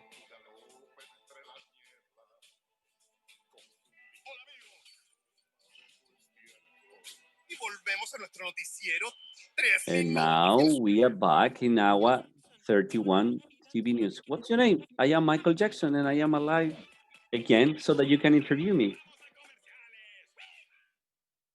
Now, commercial break. Eso, si bien es de nuestra última aparición en la tele, que es el 2014, la verdad es que el 2005... That is for 2014, but in 2005, after 3 seasons, we have this I mean, the formalization is dreadful, because if you do well, you have to formalize. You have to identify authors, owners, how to spread the revenue, the income. I had to share with many different people in different artistic fields. And if you notice, after 10 minutes, you are talking about, not about your likes or stands, you're talking about how you manage everything, how you manage the different, if you work with a lot of people, you have to manage those people, and those people have to be happy, satisfied, not in the sense that you are having them with, I mean, low salaries, because you're not going to be happy tomorrow. You have to be satisfied in participating in a project. You have to feel part of the project, and they have to make it grow. You have to change people in the team, and that is hard, because I mean, these people are almost like your family. You have fun. You have fun. So sometimes, for different reasons, you have to fire someone, or you have an argument with someone. I mean, it happens. I mean, we're dealing with different personalities, just like in every single office, right? You have to demand activities on a daily basis, and this was formalized during that year. But we saw something, and we saw something, and we have been sensitive. And OpenTV was getting smaller. We noticed that after 2010, it was a fact, and especially in 2015. But in 2005, we noticed that because there were less spaces for us on TV, and the quality and the variety of the product was getting, I mean, was much lower also. Reality shows started, and there were franchises, so there was little space for 31 minutes in the year 2005. So we decided to change the format, and we had this aspiration, which was to have a movie. And we started this project that was quite expensive and long. And the second set of 31 minutes, after TV goes to the cinema. I will show you a little bit of the only trailer we could have of this movie. This is Juanin's studio, a worker who once discovered a magical secret that took him to different worlds with different species, treasures, dangers, adventures, and thrill. And then later he returned to his beloved job. That is 31 minutes movie. It's lacking something. What is it missing? It is missing me, so you have to do it all over again. Once again. So there was a reading or a fundamental rule there, especially in the show business, the fashion world. Everything that goes up has to go down. That goes beyond our wishes. We had done this curve. It was a curve in the year 2005. It was not as good as the year 2003. By during the movie, we thought we could go up in the curve, but it took us longer. We spent a lot of money, and by the year 2008, it was ready. And we had to learn a lot. And the maturity of us occurred while doing the movie. We learned so much. We learned about everything, especially about our capabilities, technical and artistic capabilities, but a really high cost. And when 31 minutes was not. I've always talked about that with Pedro and with Juan Manuel. We should have done something different when 31 minutes was not there for TV. We should have done a movie, a different type of movie, using the values or the genetics of 31 minutes, what was behind the scenes, but not really something about 31 minutes. So we missed that opportunity. And in that year, there was a technological change that was the last Chilean movie in 35 millimeters. Expensive. Everything was done digitally later. So it came from, we have figures of Sexo con Amor movie, Sex with Love movie, and some other movies. And then later, we were the best selling movie with 200,000 people, audience, but we needed 500,000. And the second stage of 31 minutes was especially following the movie. But every single year we had something different. We had a video with Los Bunkers band, and we started to find small projects with this, trying to identify new opportunities. When you do well, you have many different opportunities, and you have to take the most of them. But when there are little opportunities, you need to know how to read an opportunity. There was an opportunity with, we have really short time, I cannot show you so much time, but there was something with UNICEF to create material for after the earthquake. Educational material after every single earthquake. I mean, they ask for the videos that we created, and they talk about fear after earthquake. We did a work with Guaripolo, which is called Tooth of Guaripolo, sponsored by odontology faculty at Universidad de Chile. So we discovered internet, YouTube, and we started to see that all of our material that we have developed in the former decade was getting spread all over America. So there was a wish. People was desiring 31 minutes. And after the earthquake, we were surviving with different projects, documentaries, things like that, related to, we were separated. I was in charge of the production and producer company, and there was, after the earthquake, they asked us to go on a tour. And I didn't really want to do 31 minutes live. Juan Manuel Legaña returns. He was the executive producer, and he said, let's do a play. So everything was recorded, and we went on a tour, funded by the government. The New Way of Government. That was the name of the play during the first Piñera's administration. So in this tour, we did quite well, and that play was offered in a play. It did well. Everything was recorded with puppets, but when doing something live, something could happen. And one day, in a private activity, they asked us for a private activity at GAM, and they said, can you play live? I had not seen Pablo y la Vaca for quite a long time. I said, what about having a band? And we played live with Jorge Gonzalez. There must be a recording. Well, when we played with Jorge Gonzalez, we played 5 or 6, 10 songs live with the puppets behind. And we had a band there, like Jorge Gonzalez and us in a band. So we got together. And they had hired at Lollapalooza. But they said that we had to play live. So I like live events, but during the third stage, we forgot about TV. There was a season of TV, and we became into a company. Our executive producer went to work at Televisión, and we changed. And there was a producer, executive producer, Alejandra Neumann. She's our current partner. And her experience was on live events because she had been a manager of Javier Parra.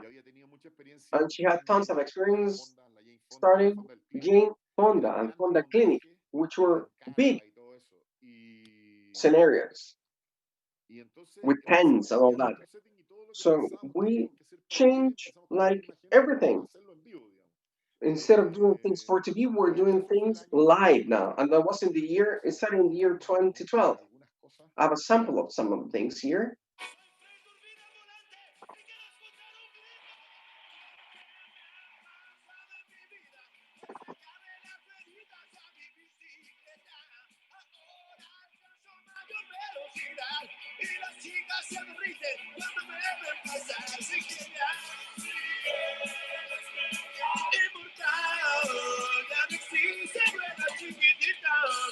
Soy feliz, vida volante, y como grita la arena. No más vergüenza que dar, ninguno sacó lo para frenar. En un nuevo concepto de felicidad, alcancé mi equilibrio.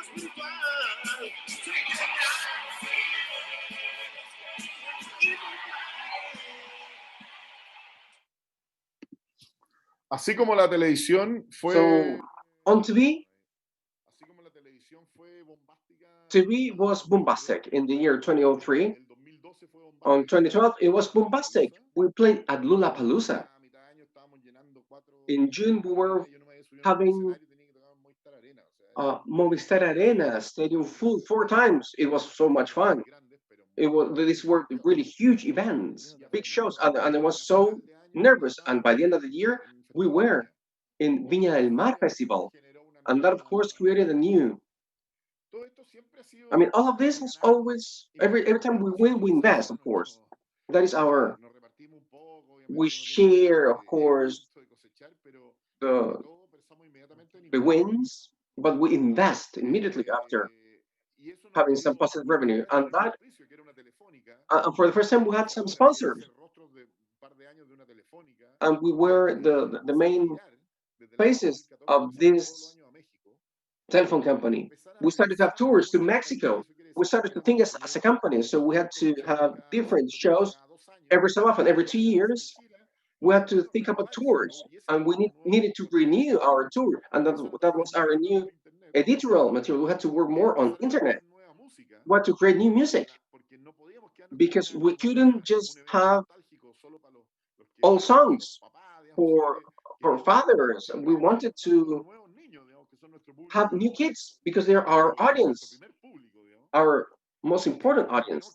So therefore, we need to write new songs, new videos, new stages, in order to invite our community, which is growing on a daily basis. We need to tell them we have a new version of the women. We need to grow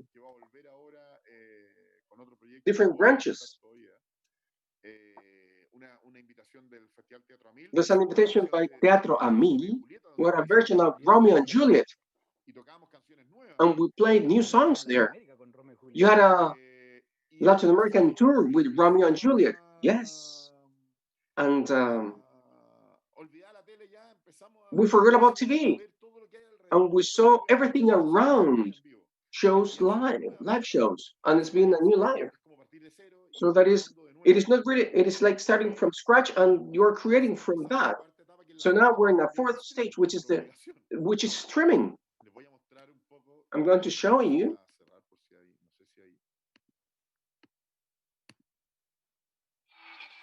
I will finish by showing you this. This is the new material. It is the first and only presentation.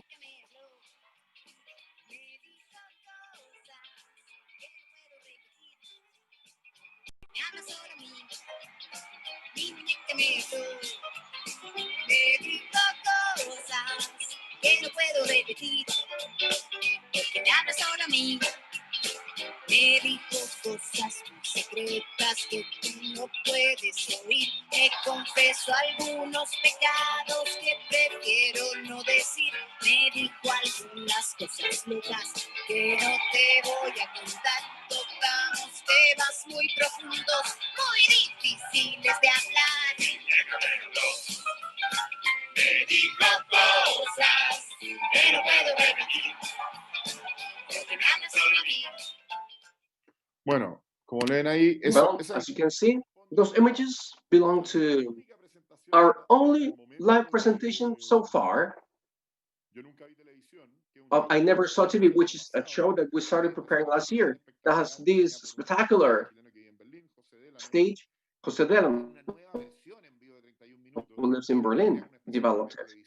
It is a new version of 31 Minutes Live. It is similar to a TV show, but live. So when the pandemic started, this is at Mexico City in Vive Latino, 20,000 persons with 2 presentations. We're the Friends band that is presenting, I mean, twice a year, I mean, in a row, 2 days in a row. So we started a long tour. We had to return, and we recorded it again for streaming not long ago. And curiously, nowadays we believe that our future, it is in a blending between live events and the new channels or streaming services, such as Netflix, Amazon Prime, all of the ones that we're having, which is a blending of things. It is not similar to when you get enclosed and you do that. But in that case, it allows to have this type of shows and to have them as if they were documentaries or movies, or maybe you can see some presentations, but quite well recorded. So that is the future we're aiming to as 31 minutes. So to summarize, the truth is my job, it is not to be concerned or worried. I mean, I don't really know about many things, but I know where the audience is, our audience. And this, I mean, artistically, I mean, this should grow. Our work should grow. Inviting people, getting to know people. This is a collective work. I've been lucky enough to have started this, but it has plenty of talents. Each of them are working in their fields, talents which are so independent. Many people have been working a lot in this field, and they know what they do. They know they trade. They have a 31-minute spirit, and they make it grow for the collective, not for their own benefit or for their own. I mean, how much am I going to get? I mean, it's like there is like you work for 31 minutes, which is much bigger than me and different from me as well.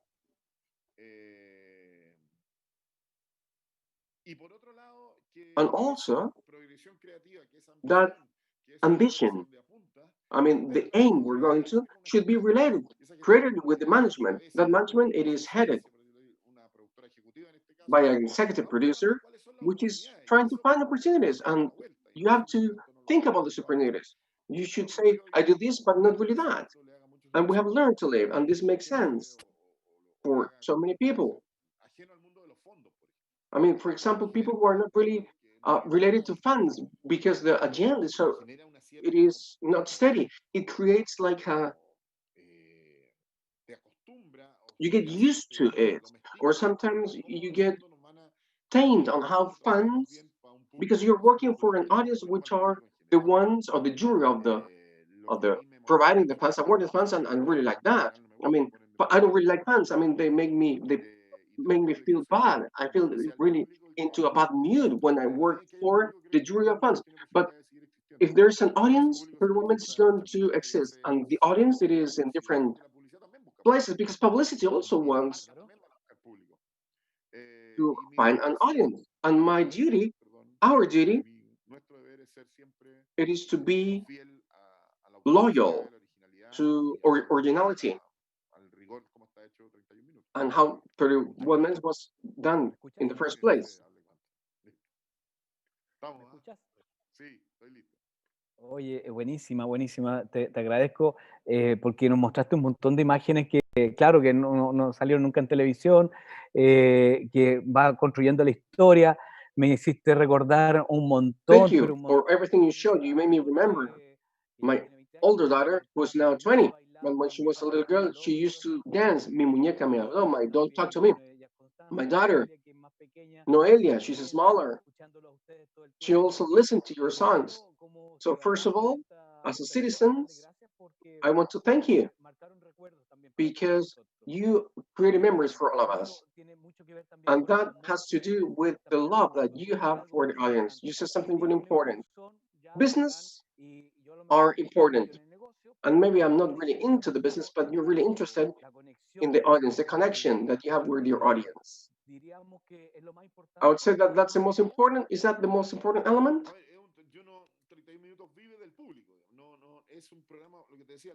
31 minutes lives on the audience, while the definition of the popular artist is that the popular artist's work is to entertain the audience. That's the foundation, you see.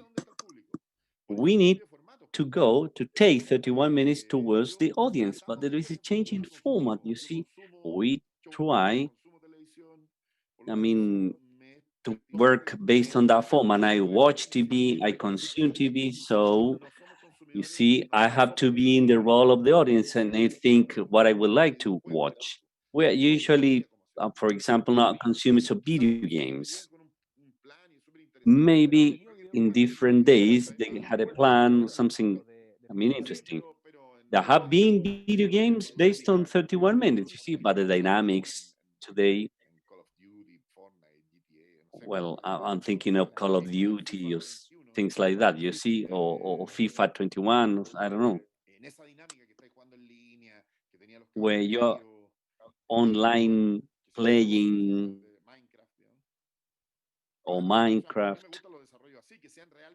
I like those type of developments, very attractive, not something, I mean, we just set it up a video game with 200 users. No, we want something big, you see, something, we understand that a video game replaces several other things. Video games increasing 80%, but I am not a consumer, I have to say, you see. But the franchises, I mean, resolves that 31 minutes can be within the world of video games, but it's not just the franchise alone. It's not someone buying and working on a video game. You see, as creating a video game. We now have a table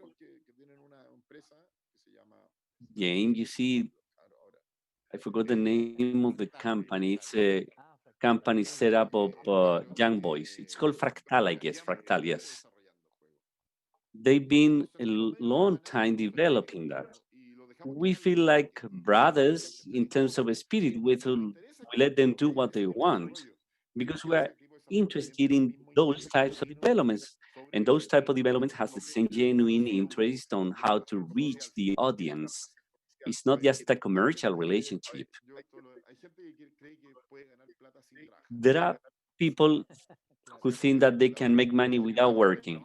They are called speculators. Maybe they do work by speculating. They take a lot of time speculating. Some others work stealing. You see, they break out into houses when they are empty. You see, everyone has to consider their values and principles. But in our case, we know that if we want to make a living on what we do is, I mean, working on what we can create that might attract the audience. Not probably to be likable. Maybe the audience doesn't want anything. The audience wants to be amazed, entertained. If I know the end of jokes, I'm not gonna say, please tell me the joke about the mother-in-law, and if the comedian, you see, needs to change that, things might go wrong, you see, and that would be a problem. What we want to be is to be told jokes you have never heard of.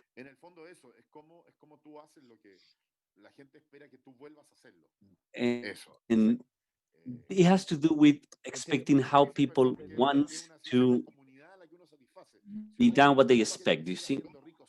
If you go to a restaurant, you want the restaurant to be delicious always and to have the same dishes always, but at the same time, they propose you something new, something improves that continues to be the same, you see? And that's quite complex. That's the most difficult work, that's the most difficult mission. So in order to sum up and focus on the things that were more important to me, well, the audience is the most important. That's a takeaway here. So the audience is somehow telling you what would be the new business to be created. I mean, well, you have said that it is secondary when it comes to doing business with other companies. So what's important is that the artist is devoted to give or to provide emotional value to audience. I had a friend, a female friend working in a big company.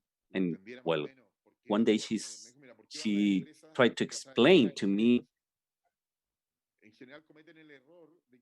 well, businesses usually make the mistake of wanting to be sold of things, because what they want to is to have 31 minutes, to look like 31 minutes, but to look like them, that you need to close your eye, you need to trust, and that has been difficult. it's not, I mean, like an open door and you offer something, you see. Banks have offered us to make videos on something called financial education, so which is teaching how to use credit cards and pay debts. You see, learn how to pay your debts, do not spend more than you earn. Banks are not interested in debtors and interested in payers or payers debtor. If you are a debtor and you pay, maybe you will have a picture hanging from the office. See, it's like telling the child, use your credit card, but you have to pay. Don't forget it. 31 minutes cannot teach that. Maybe, I mean, humorously, but not seriously, you see. It's been difficult to do the same with, I mean, junk food. So what you're telling me that there is an editorial line. You see, it's a fine editorial line. It's a thin line. Last thing we did was with a brand for cosmetics, but they hired us for their plan because they are promoting recycling of their products. This is what we were hired for. So we did videos based on recycling. We were sponsored by Natura Cosmetics company, but we never mentioned the products. It was about, I mean, circular economy. They are neutral. You see, Natura is the one promoting that because they want to promote that. With Subaru, well, a known car make, my brother works in transport, and he told me once, why don't we take care if we want to do a good campaign? I was working on good practices on the road. What we need to educate about too is the use of cell phone when you're driving. This is what we have, because no one declares you are watching, I mean, you are looking at your phone when you're driving, but there are some studies that say that 60% of studies worldwide happen due to the use of cell phones when you're driving. That cannot be proven.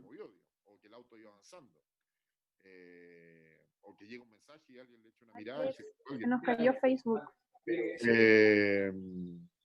Entonces ese tema nos pareció muy interesante meterlo. Then, y le encantó a Subaru que nos había... That's something we found interesting to touch.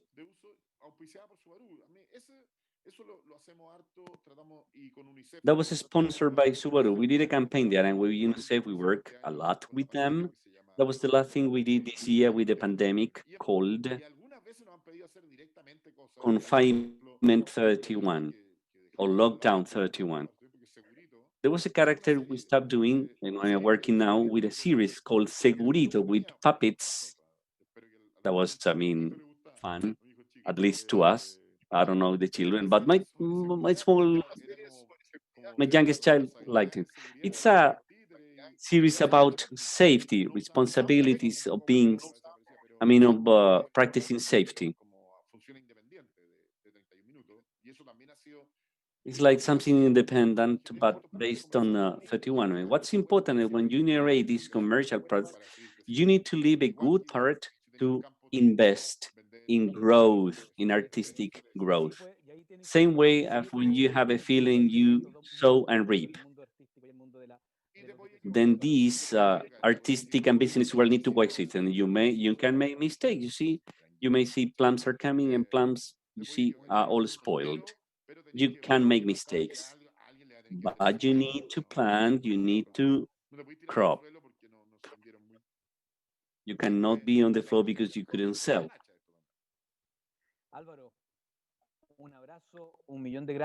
Álvaro, thank you very much. A giant hug. We did have fun. A lot of regards from our webpage. They were watching your event. Thank you very much for explaining to us how a company as big as yours can go on without stopping being artists and continue working hard, not as people usually say, due to luck, due to fortune. Congratulations. Thank you very much. Sometimes you need to swallow your pride, but all those who are artists know about that. Those who are for a while here know about that. No one's gonna tell you that pride is there. Well, it's overvalued as well as dignity, you see. Congratulations. Thank you very much. I invite you to continue what we are doing. Now, we have some showcases from artists. Powerful, marvelous, so I invite you to watch them. Thank you very much.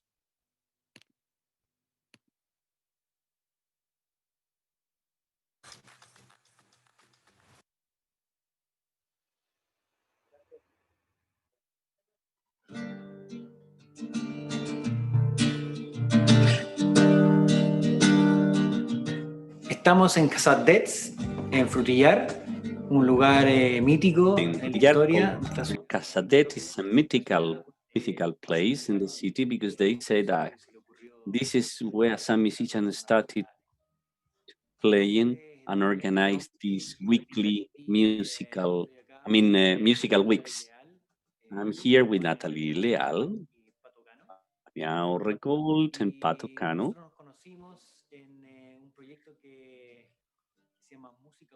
We met in a project called Austral or Southern Most Music, where we gathered to prepare music, to do yoga, to stretch, and obviously eat deliciously and enjoy the sceneries, the landscape creation. We are going to start playing a song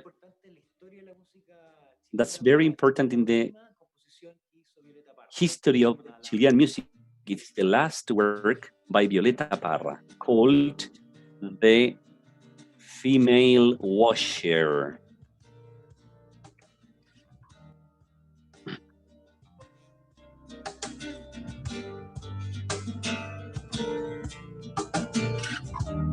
Very important in the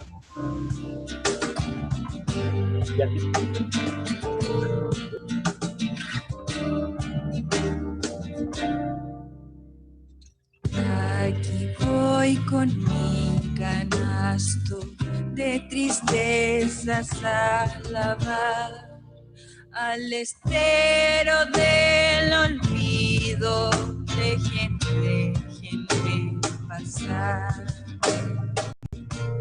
Lunita, luna, no me dejes de alumbrar.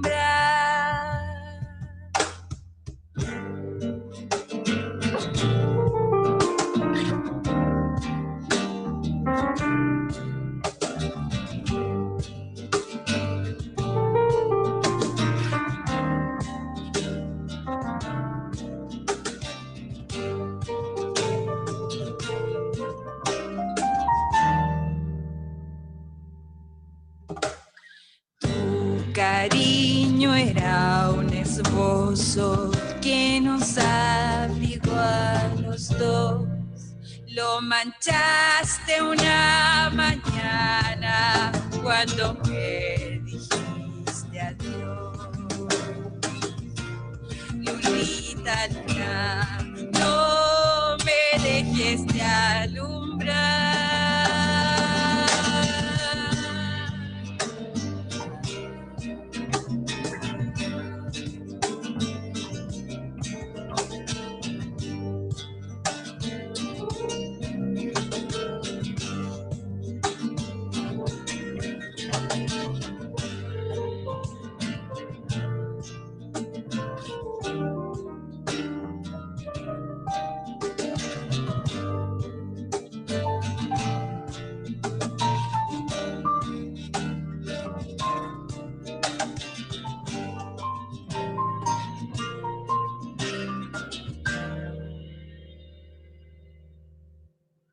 En la corriente del río debe lavar con ardor la mancha de tu partida que en mi pañuelo quedó.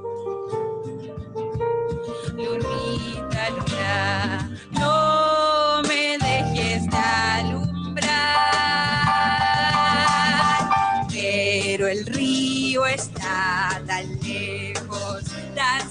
cerrado el matorral, tan pesada mi canasta, tanta mancha que lavar. Lunita, luna, no me dejes de alumbrar.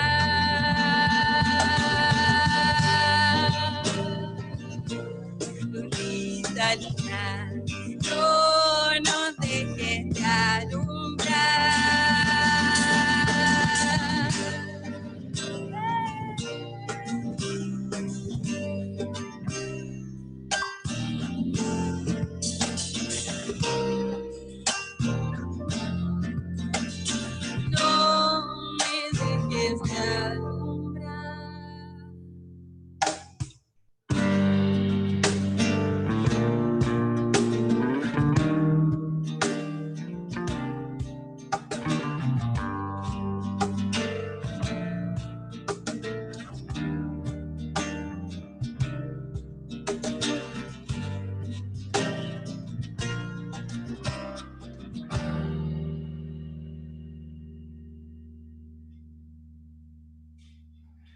Violeta Parra para nosotros es fundamental, nuestra gran musa, nuestra inspiración para hacer música y para hacer música austral, que es el proyecto. Violeta Parra is fundamental to us, particularly to work in this, to have this group. Then we will play Volar, Flight. I composed this along with Pascal Camus. She worked on the lyrics, and that's from the work called Peregrinaje, Pilgrimage. Is a children's work. It refers to a girl who wanted to be a bird, and everyone was laughing at her because she claimed she could fly, or she wanted to fly and talk to birds.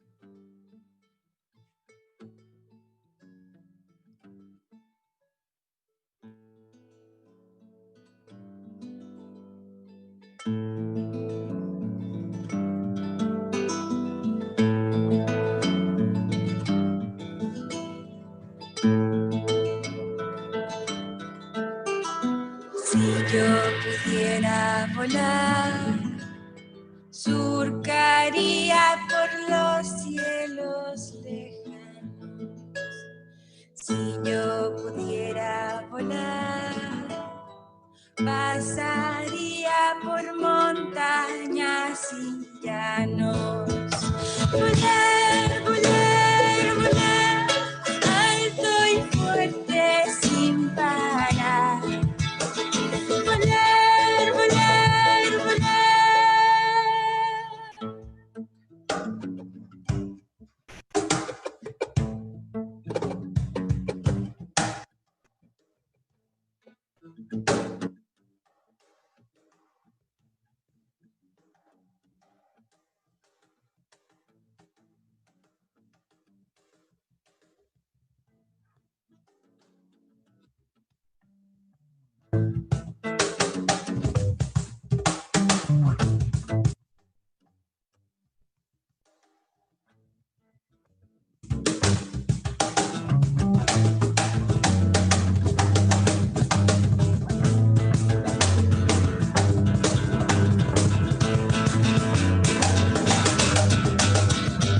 yo pudiera volar, cruzaría los charcos, los lagos y el mar.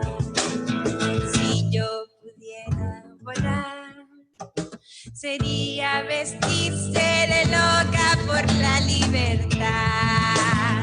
Volar, volar, volar, alto y fuerte sin parar. Volar, volar, volar, alto y fuerte una vez más. Volar, volar, volar.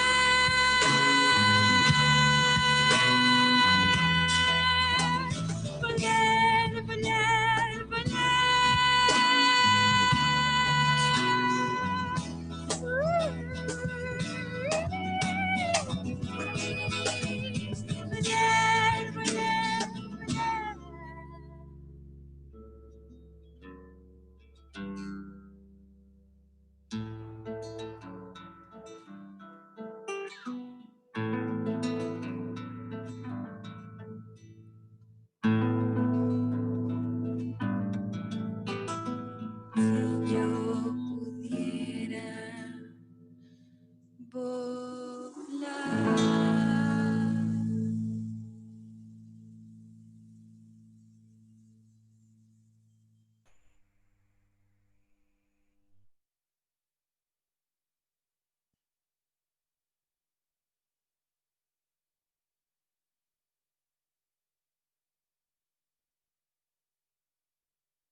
Estamos en Frutillar, la Iglesia Católica de Frutillar Bajo. Mi nombre es Maxine Marchand, soy cantante lírica y directora coral, residente en Frutillar hace 10 años. Me vine por la música a tomar el proyecto vocal de Teatro del Lago y actualmente estoy en la música.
Sin duda puedo decir que la música es un ente transformador de realidades muy potente.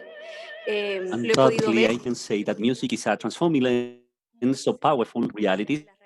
I have seen that through the reality of my students working on the queer. I mean, part of the queer at the municipality. Part of the work I do is to take music where there's not much access.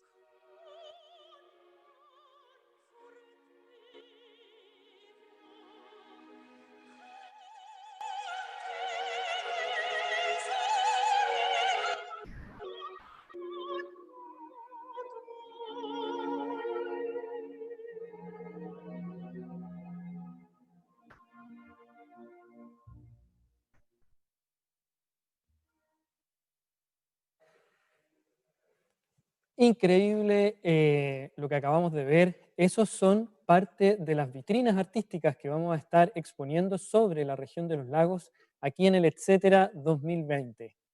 Recuerden que nos pueden seguir en el Facebook, en YouTube y We have just seen principalmente en la página. part of what we will show today in the ECT, and particularly on the web page etcloslagos.cl. This effort has been possible thanks to the contribution of Corfo Production Development Corporation and the Ministry of Promotion for the Heritage of Patrimony. We have several panels in what we are going to present now: Cernatur, Teatro del Lago, Municipality Frutillar, Musical Weeks, Bio Bio, La Radio with the media partnered, Sube la Radio, and Chile Música, Doble Impacto, Mucha Media, Lectores Creativos, Larek Fingencab, and sponsored by Evolución and Fundación Planes Foundation. Thank you very much. Thank you to all. Without them, this would have been impossible. You cannot imagine the technical deployment this has meant for Los Lagos region. It's quite a milestone on digital broadcast. Now, we have the second conversation panel. This is a pretty interesting panel because we're going to have questions such as like this. Do we have in Los Lagos regions a creative industry? What are their limits? How far have we gone? What are the gaps we need to bridge in order to advance so that culture and arts can be on the center of the local development? These are the things we want to ask our guests. This conversation will be moderated by a very famous person from music industry. Hernan Rojas, national producer, has worked in the music industry for more than 40 years. He participated in production of such prestigious bands such as Fleetwood Mac, Supertramp, Frank Zappa, Stevie Nicks, among others. It's quite an honor. It's quite an honor, and he's a tremendous producer. He has been on TV, MTV, Latin American, and some other media. With him, an artist from Los Lagos, Jaime Correa, who is famous because he was one of the creators of the prestigious regional national band Por de Mar. He has composed more than 150 songs. In 1988, he created the House of Music in Puerto Montt, and he, created the recording studio Border Mar Music. He has had a great artistic experience, particularly in Los Lagos region, Puerto Montt and Chiloé. And apart from Jaime, we'll have Claudia Uves, who is the under director of the National Board of Los Lagos, and our dear member of the Board of Arts from Los Lagos region. Are you all there? Are you there, Hernan?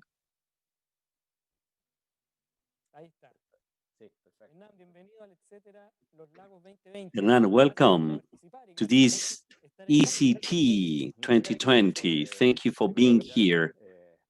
Thank you very much for having me here first, Jose and Alex, were there, and all the team who has made this possible, something so important, fundamental, that has to do with the other look, not only the GDP, but our well-being.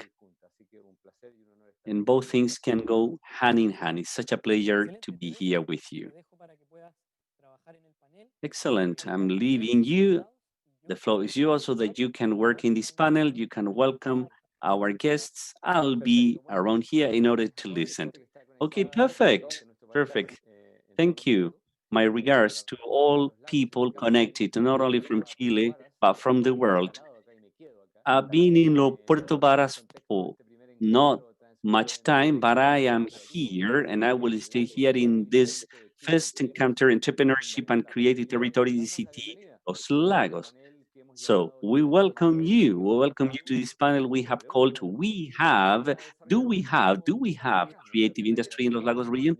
And to develop subjects such as what happening here, creative production, dissemination, how ecosystems enabling the regional activity here are formed and start creating bridges among institutions and people involved in this. And to do so, we have an excellent panel. Let me introduce you to Paulina Concha, cultured representative, Jaime Barria, musician, and as you all know, maybe because he started playing piano, and I said, wow, we welcome you and all the people who are connected with us. Paulina is already connected. Jaime, the same. I cannot see Claudia. Is Claudia connected? Claudia, say hi so that we can make sure you're there.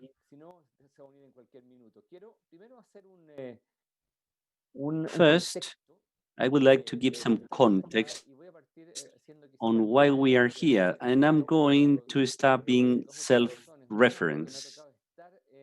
Maybe 3 reasons, because I have been in situations where the explosion of creative industries has been paramount in the development not only of the GDP, but of the people's well-being.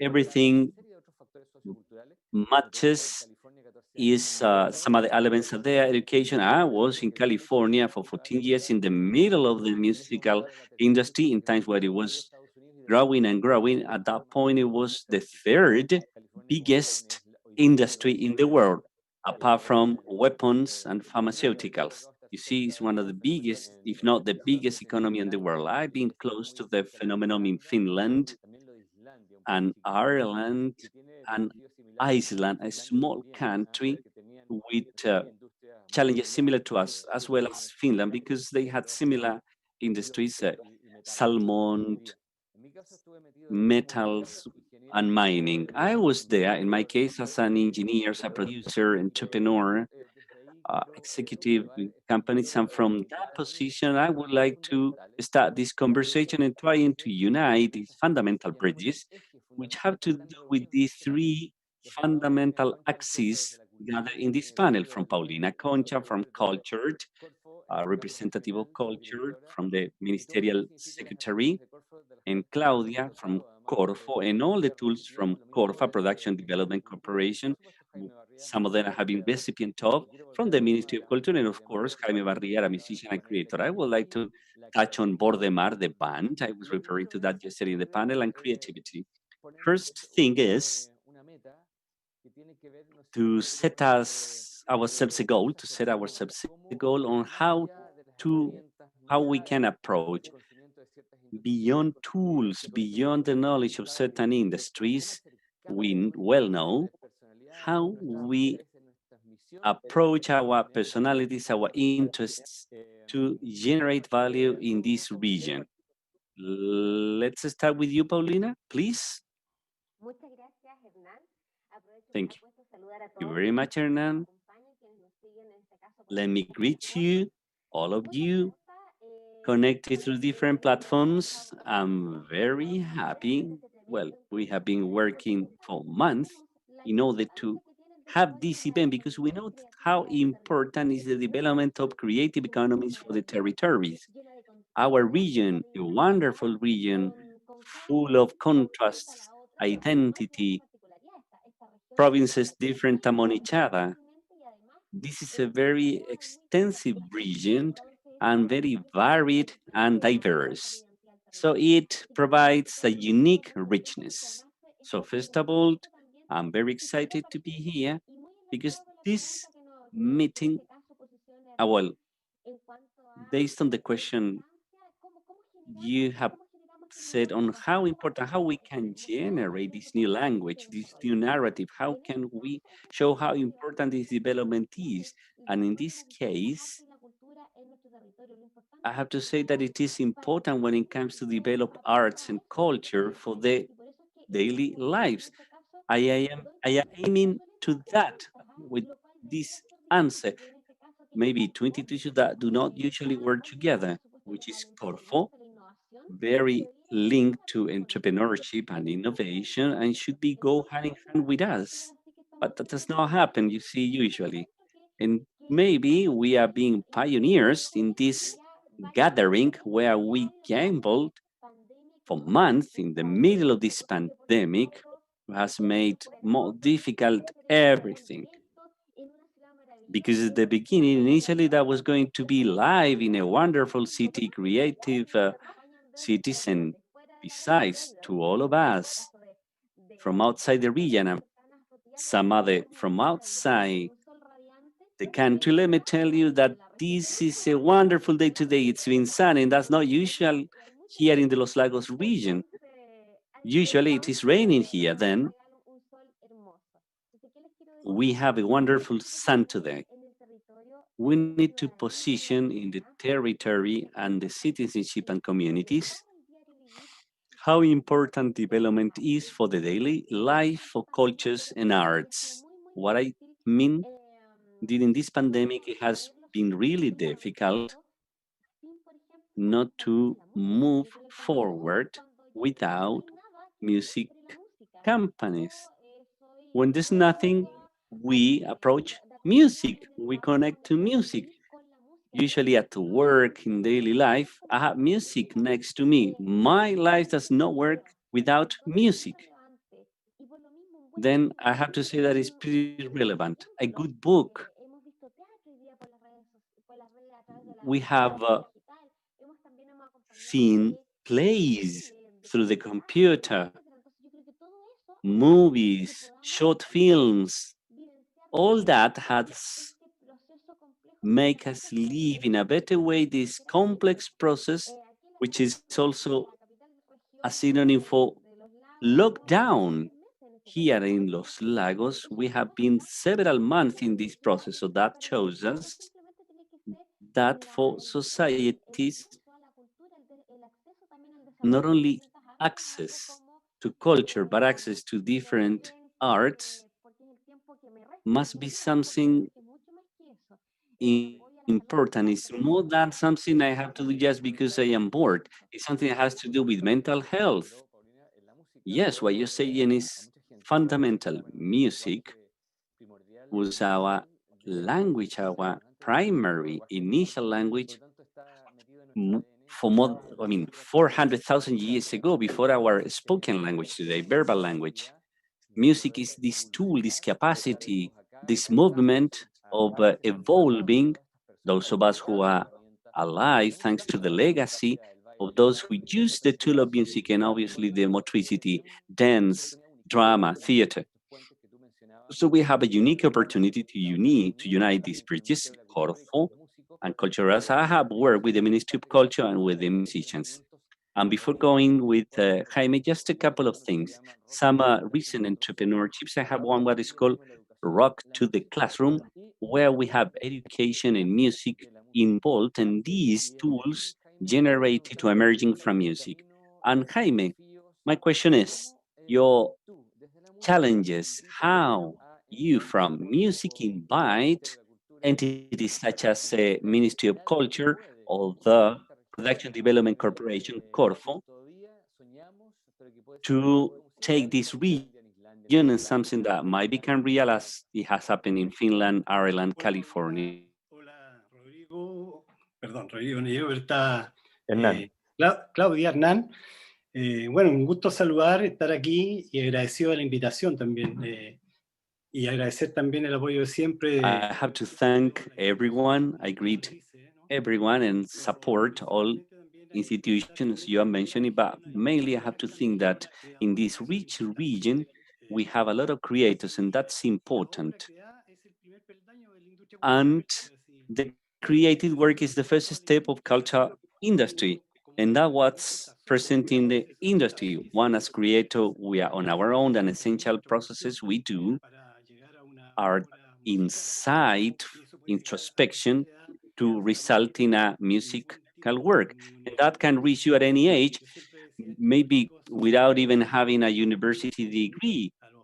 People or children are creators when they are 15, 16, they can create their best works. So we need to take advantage of that. Limits are inexistent. A school, university are no limits. For example, Jorge González, he did his best when he was 16 or 17. Pablo Neruda wrote his best poems, or Violeta Parra, who didn't have formal education or university title, Jethro Tull. You see, there's no age and there's no need of a university degree for creation. So the role of the industry appears after that, supporting this creation, this industry, when the product is already manufactured.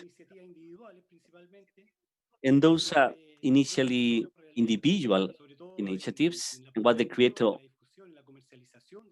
creates in the marketing and commercialization of the work as an independent or freelance or autonomous creator and producer. This experience has been pretty enriching. I've been around for 40 years, and I continue to create and publishing for Puerto Montt. So it's pretty important to me that now we are all together, knowing who we are, who is next to you. Sometimes artists has a little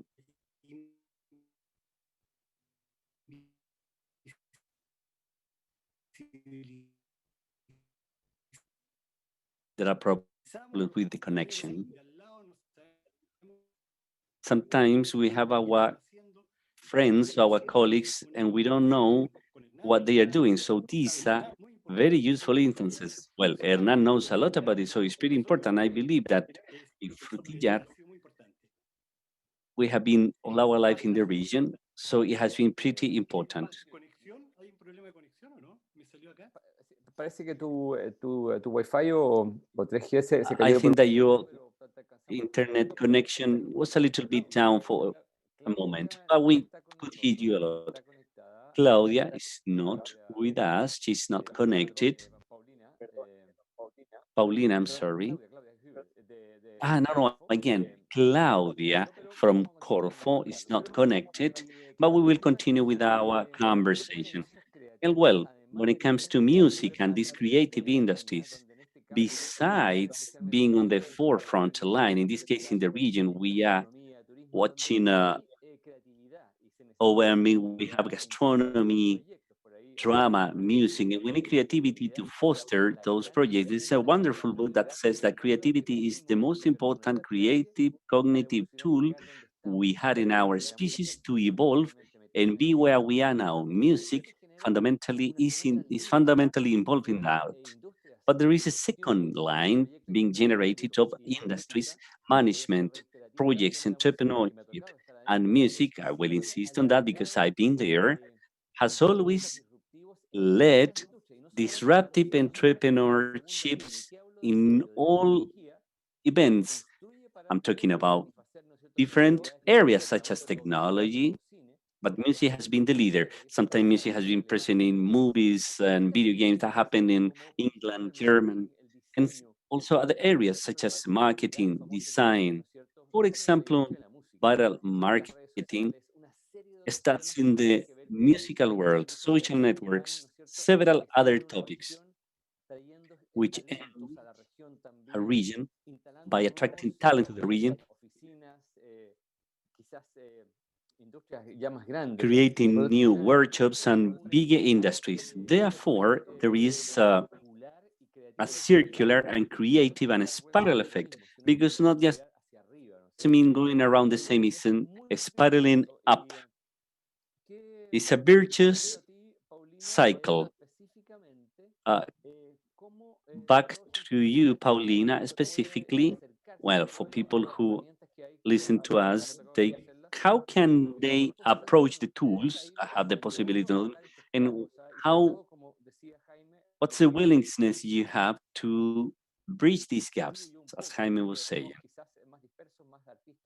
Maybe we are more dispersed, more bohemian as artists, and some of those not. But what's the help, the assistance in mentoring you can talk about?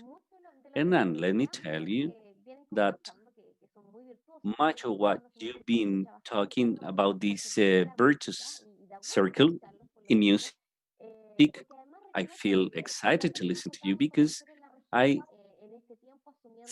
have seen this in the region, as well as I assume this challenge in the culture of arts and patrimony. We have generated a culture that has associativeness, of grouping together and working interdisciplinary fashion, not only around music, but also drama, music, dance, and so forth. But it has been difficult because artists usually work individually. Well, some of them are more used to generating these dynamics of working around groups, for example. Just one example. In Chiloé, we have worked with the Illustrated Silhouette.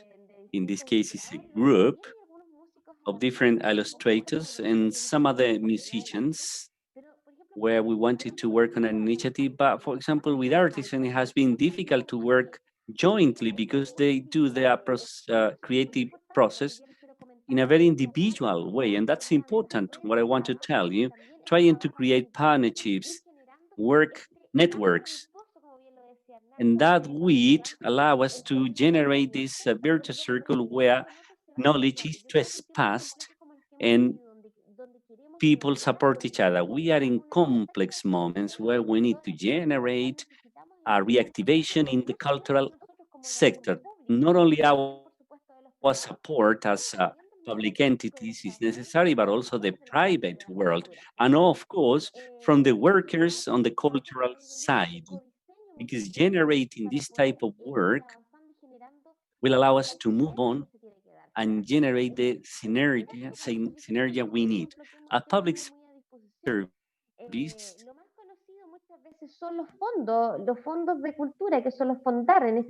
well, culture funds, funds for art, for music, for books, for film, they are available. Well,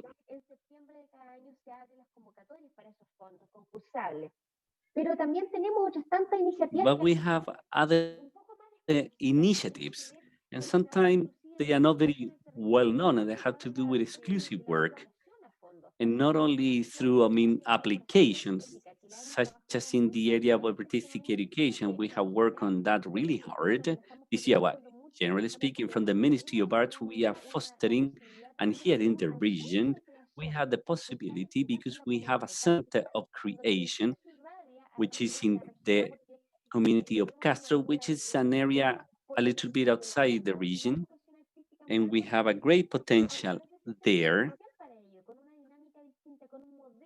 with a different dynamic, with an education model, an informal education model.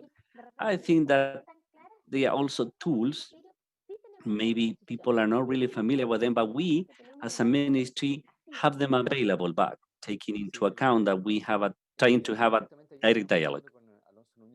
Well, yesterday we were talking about that with Alonso Noyes, an artist I was telling you about from Ancud, another place here in the region, that they know those tools. I have known them in when it comes to audience generation, entrepreneurship, and talents from the fans of culture, and not just the old name of Fondart, which is needing money to produce work, art work. There are many more. Before going with the Jaime, something that has to do with articulation, let's call them of partnership, guilds, that's fundamental in these times. In a band or not in a group, but in the case of IMI Chile with the Association of Independent Record Companies, there have been a tool, an effort, a pillar to help artists who lack the knowledge. Because, I mean, well, starting learning about the do-it-yourself coming from the punk world is something that's absolutely necessary to understand and know in order to manage. Now we have Jaime Patricio Velázquez Guarda because Claudia couldn't make it. So please introduce yourself and tell us about your presence here. I cannot hear you, you're muted. Thank you very much, Hernan. Nice to greet you all, Paulina. My name is Jaime Patricio Velázquez. I'm an executive from Corfo here at the Los Lagos region. I am in charge of this project, ETC or ECT Los Lagos 2020 and the territorial integrated program Lago Yanquihue Creative Destination. And from that perspective, we've been working for 2 years discovering the creative industry we have here in the region. That is here present, it exists, just that from the business perspective or the innovation perspective, we hadn't realized. This is why we are discovering it, we are understanding it, and in that way, contributing to its development. From a perspective that on a first look, we might think that there is an export product here, but in order to reach that, we have chosen the long way, which is recognizing what we have, developing it with our own territorial community, and in that way, access markets, but a market no beyond our borders, which is here itself, which is the tourism market. And from that vision, we are working on that turning point, joining what's traditional local economy, heritage, cultural and natural, together with the tourism industry. And in that way, we are placing all this together, this common implementation, and everything that's happening, as Paulina was saying, is something that to us from Corfo make us be closer to this world of culture. And I think that we working jointly are ready for big things because we are motivated not only from the public world. This starts as a necessity. We gather from territory, from the private world, from the people who are working hard and are making their lives on it.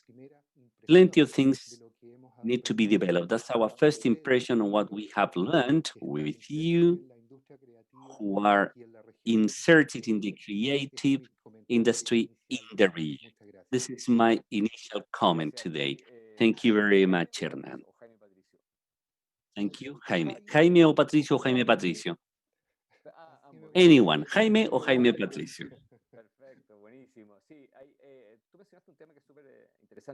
You mentioned something interesting, and start with the first things, times of internet, which is called the new economy, which is thinking on how to act, but always expanding to the world, or not the other way around. And in music, that's very powerful. To think about the bridges between Corfo and culture is fundamental. As I was saying, in some cases, I have been that bridge. And I have worked on some associativeness projects, and in this society, that's pretty important. We were awarding some of those funds next to a producer company when it comes about education and music. And I think that in that sense, what Jaime was mentioning are about musicians. They are in the creative industry today, receiving those tools, mentoring the how to, for example, how to start with your own company. You see, that's fundamental. Jaime, from this creative cuisine, everything you have done, the music, the Bordemar music, that was music we are all familiar with because it was part of a TV program in Chile. What can you tell us about the development of creative industries here? Well, first and the most fundamental is to be aware of a product when that product is being accepted, when the acceptance and it's popular with the people is contacting the audience. And from there, to put all your energy on that type of artistic product, because the artist creates alone. I sit down here, then I compose, then I hand my arrangements to the band, and then I record it. Well, that was the way I used to do it. I started with a deck, 2 microphones, and well, my experience here, I started in the 80s. I've been working for 43 years indeed. After they created the band with just 2 microphones and a cassette, a tape, I took it to the radio station, and next day they started playing it immediately in all folk programs. We started with 4 songs, and there was a connection we didn't realize immediately because I started to listen in folk programs in TV in commercials, in funeral homes, butchers. You see, our music was there. That was pretty nice. People themselves, they accept you when you are local, when you are from the region.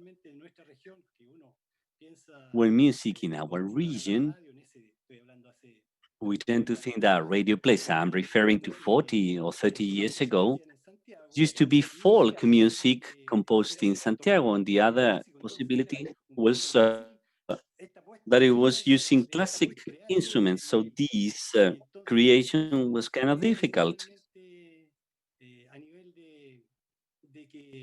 Te digo que, bueno, yo soy más bueno para componer música que para hablar, pero más o menos... I am better at composing music and writing music rather than speaking. So it's about knowing what product has connected to people. Because production is something particular. You get it or you don't get it. You don't say, I'm going to start writing music. No, it's something personal. It's something personal when it comes to capturing that second of inspiration and translate it into what I do so that people can understand it and accept it. That would be my experience. I don't know what other people's experiences. Well, I was saying that creativity, inspiration, well, in this book, it says that it has to do with the hunger, not only physical hunger, but emotional hunger, intellectual hunger, the hunger of being away,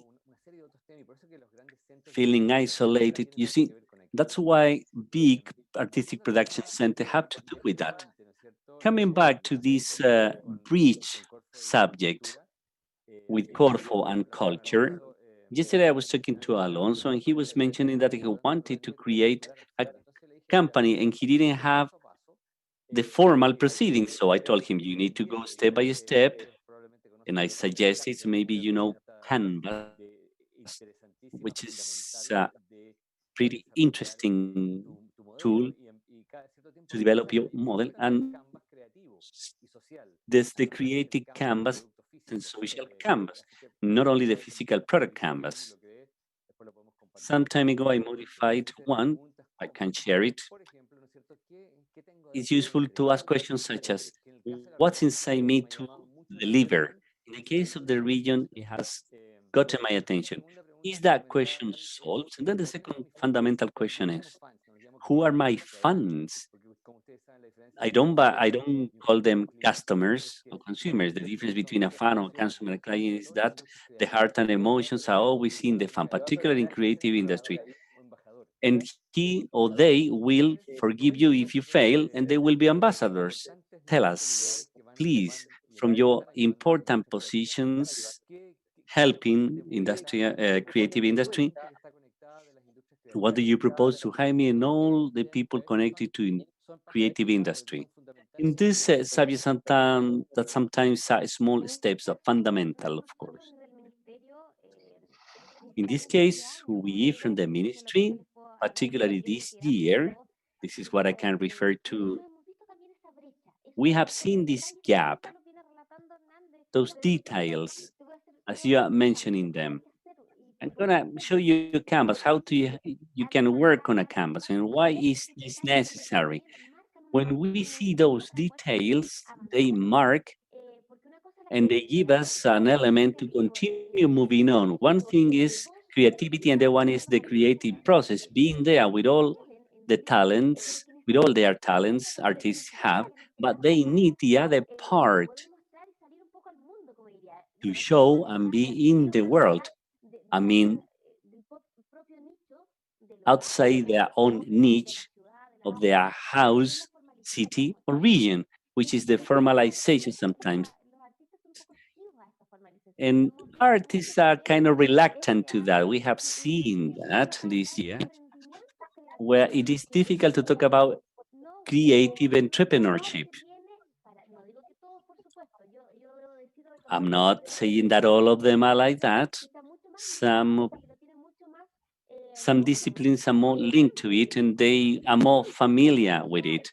For example, the audiovisual industry and music industry. But other artistic disciplines are more difficult to work around it. So we have developed several training courses around these subjects. For example, copyright. Why is this important? Donation act or law. Artists are not the only ones who should know that. So they should know the benefits of it. Or how important it is for companies to leave their taxes in their communities in favor of an artistic community, for example, for a school or the community as a whole. We have encouraging that because we know how necessary is from the look of the Ministry of Culture. And next year, we intend to continue with the same dynamics. For example, we've been training some cultural managers with a diploma that is unique in the country. And I take pride in saying that because it has been a pioneering program created here in the region, which is providing tools for cultural management. Because in many opportunities, that's where we tend to stuck. I think that cultural management sometimes is connected to who gives you the physical facilities or takes the instrument, and it's much more than that. We are preparing 40 cultural managers in the territory with this diploma that goes hand in hand with the Los Lagos University and University of Chile, where they are taught about everything, and they end up with a project, with an initiative. So what I want to reinforce here is that we are generating those supporting tools for the artists, for the workers of art and culture here in the region. Thank you very much. That's fundamental. You mentioned copyright, and Jaime, you also mentioned that, for example, when a musician creates work and it's on the radio and they are not properly registered, so they cannot even have their own royalties, and that's essential. Because there's a problem there, you see. From Corfo, Patricio, I would like to ask you about this management thing, about mentorship. Everything that's before the creation. Music To start does not require a lot of lumber, you see, of firewood. If Jaime starts sitting down on the piano, just has to do that. But for example, other industries such as audiovisual or artisans needs materials in tourism and gastronomy. Jaime Patricio, from your place, what can you tell us regarding the region so that you can help new entrepreneurships? Let me start that before we start our way on this creative industry, we used to have rooms full of entrepreneurships seeking creativeness, but you see, not even 5 people was creative trying to be entrepreneurs, you see. And we started looking for similitudes, for similarities, and the profiles that join an entrepreneur and a creative talent. And that's how we started discovering this concept of creative entrepreneurship. And from the economy ministry, what Corfo has to do is to search and fund an entrepreneur with a high potential of entrepreneurship when their entrepreneurship is based on the business opportunity and not on the need of self-existence. So this is a great barrier. It's an important barrier. How are we solving that?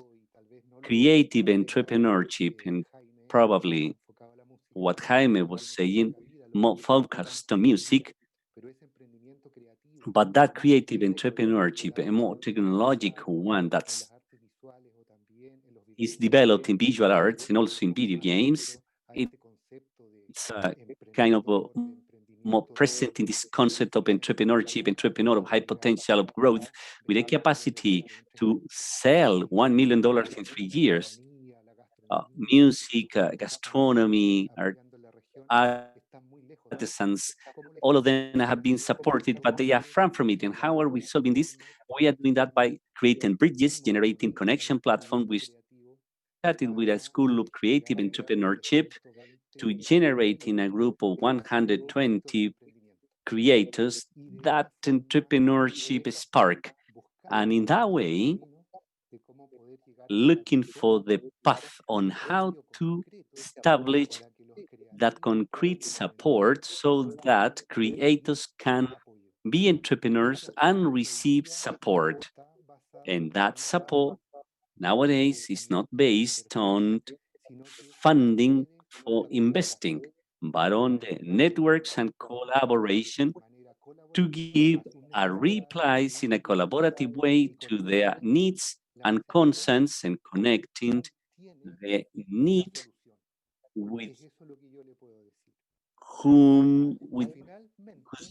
with the person who has the solution. And finally, I have to say that there is no fund from the state at present through the promotion institution capable of covering the demand. Therefore, the entrepreneur already has to compete against others to obtain that funding. But cooperation, collaboration, networks, and the platforms present a future. You don't have to be a competitor there. It fosters you, it boosts you. So for Jaime, that would be my advice, and we cannot say that will be resources when we know that money is little in order to support. I am being very honest in this type of statements so as not to generate an expectation that will not be met. And on the other way around, it will create insatisfaction. What you have said is very important, Jaime Patricio, well, Paulina, what you said previously too, because this stage of understanding, of connecting, generating networks, what is also private entities, corporations, foundations, which are part of this ecosystem, and we call you to know them. In 1999, through an entrepreneurship, I was in that was the first platform integrating, well, that was the competitor of NAFTA, illegal in that time from Chile with Endeavor. We were selected as the best project in that time, online radio, and legal. It was called Devorame.com. Ahead of times during those days. Revolutionary ideas. Music rather than a physical asset, it was a service. That happens today with streaming. It's similar to the model of cable TV. That came from Corfo and other entrepreneurs. We have Adolfo Casares, a great entrepreneur. You see, that's another call here to many of the creators here. I was in the draft of the bill when it came to discuss how it should be done with the Ministry of Economy. And then this is my call to know the tools, the existing tools. We were talking about this in these mentorships on how to approach them, how to be closer to them, foundations, because funds are scarce. We live in a world of scarcity for funds. But firstly, we need to understand that we need the tools, we need the education.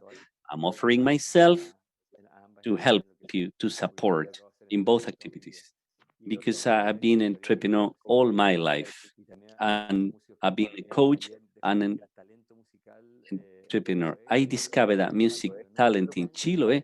Well, I knew part of it, but I wasn't aware of how big it was. So my regards to all artists. There's another subject here, another topic that has to do with the public world. And maybe you don't have tools today, but it's something that needs legislation. It has to do with the municipalities, with the mayors, when there are other resources for culture.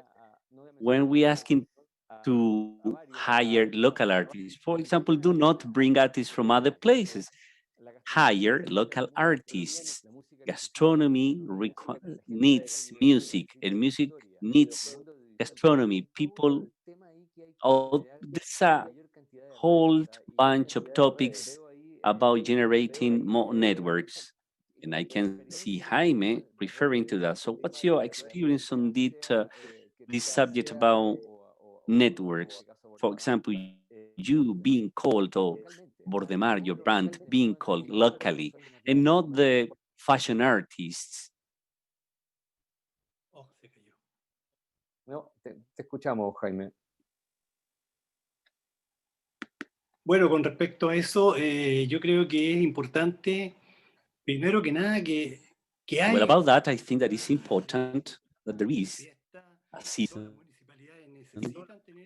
All municipalities need to show there are people, good artists, and it's important that there are local musicians, and here are traditional parties.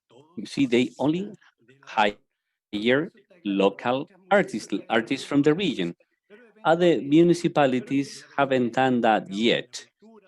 It depends on the person who is in charge of culture, or the mayor, or someone and that. And if they want to pay 60 million Chilean pesos to the artist on fashion, well, that's also valid. But we need to think that there are other needs in their community, in their municipality. Our band, Bordemar, we have been fortunate within the region because we mainly give concerts from Concepcion to Puerto Williams, and we've been doing that for 7 years. And the last one was in February. Those are local initiatives without producer and without a cultural manager, none of that. If there is a band, if there is a powerful identity in culture, that's the idea of the support. And I think that people request that. If people have requested a particular or a specific group, it's because people have requested that. Obviously, you cannot please everyone, but there should be a percentage for local musicians, and that's important for all cultural managers and municipalities. Take that into account. Yeah, absolutely. So that's my call for all people who are connected. It's another way to produce income. And then let me interrupt you for a while. I think that what Jaime has said is absolutely right. It has to do with valuing what's ours. Sometimes local identity is not that valued. And we usually value what comes from outside more. Sometimes we don't even mention quality. I don't want to mention tastes. It has to do with valuing identity, what's ours. And that goes on us as communities. In this case, if the mayor, for example, organizes an event with just local artists, yeah, that would be wonderful. But what happens if the community says, but last year you brought here that very important artist and now you're just giving me local artists? No. You see, it should be the other way around. We should all say that's pretty amazing, because giving the possibility to our artists give us the possibility to continue knowing them. Some local artists don't even know they are local. You see, some artists, and in this case, I can give you some experiences.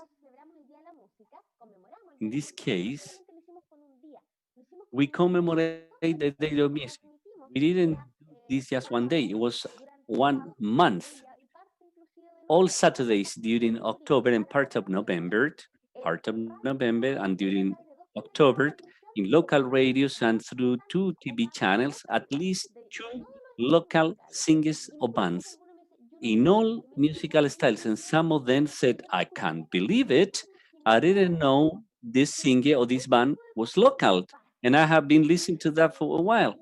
You see, those type of things happen. Then it also has to do with the valuation we give to what's ours, to our cultural heritage. So again, that's also another call. Sometimes the authority needs compliments. You see, maybe authorities, we say, if I offer this, they won't like it, you see, so we need to reinforce that. We have worked a lot with radios, local radios. We have had radio drama. We have reinvented ourselves. We have returned to our tradition, because radio democratizes culture. You can listen to it everywhere. Some platforms do not reach all the territory, particularly in a region like ours. So radio is wonderful. We thank all radio workers and stations for their great support. So we need to insist on the evaluation of ours. That's fundamental.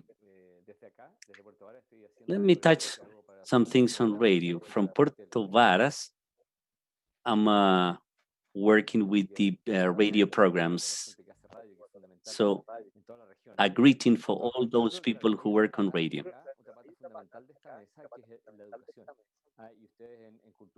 It's another fundamental thing here, which is education. And in culture, you have tools and funds that can join music and culture, audiences, creation. That would be, well, a major that's not looking for votes is doing it in a very limited manner. It's not generating value in the region. No, I'm not going to give names, but I need to have here the Emmy winner, the Grammy winner. You see, all artists are trying to have our creative art work working. There are some tools from Corfo fostering that. This education item is important. Returning music as a development tool. What's done in Frutillar, incorporating the music as a way of integration for everything, has been wonderful. I invented a couple of courses at some university in Santiago where through music, students from different degrees such as medicine, psychology, architecture, social sciences. We're discovering from the human world physics through music and vice versa. Experiments being conducted with very good results. This region has everything. We need to dream and dream big and push for those dreams. What you said, we have that in the region. You see, we have artists, educators, and that's wonderful. That's something that's being done on a country level, on a nationwide level. And as you say, this synergy coexists when it comes to mathematics, science, language, with artistic education, because here we have a teacher along with an educator artist. We have now more than 40 artistic projects being developed at different schools in the region.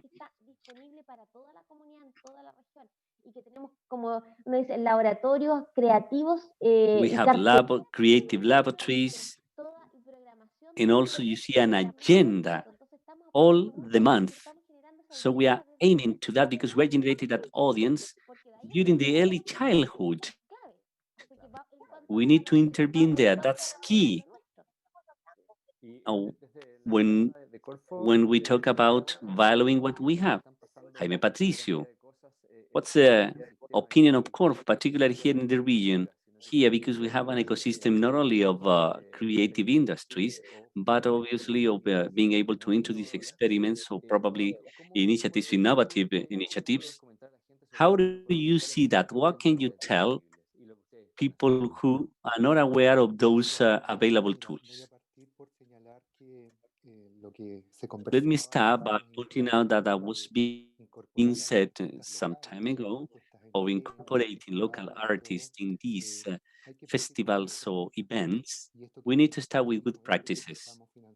And this very event we are funding now, along with the Ministry of Culture, is a good example, because we have taking care of giving a space to local artists to be part of this event. And on the other hand, as a good practice from Corfo in the region, we have installed the commitment that our projects hire local services in the aspect or in the area of services, such as gastronomy, and in the execution of projects. And when there is a producer company of a bigger magnitude, that company is by mandate to hire local workers. And in some other aspects, I can tell you that for several years, through an instrument called Prototype of Social Innovation, we were able to fund the School of Art of Trades or Crafts in Frutillar. And on the other hand, we are in education incorporating creativity in teaching at schools, helped by international experts through the Plades Foundation, with a great success, given that the project was implemented, it is working now, and is reaching, I understand, other communities, other cities, which are turning points. Although there is not a massive current here, but it is a proof that this can work and it can be applicable within our conditions, whether they are territory, social, and conditions. So we are building,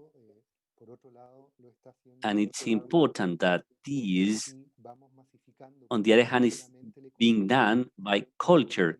And this is pertinent not only to the Ministry of Education in terms of curriculum, but also to other areas. And we need to support this so that we can have more audience with more alternatives. And all this is translated into a continuous learning. And from that learning, we will enhance the way to reach society. This is what I wanted to say.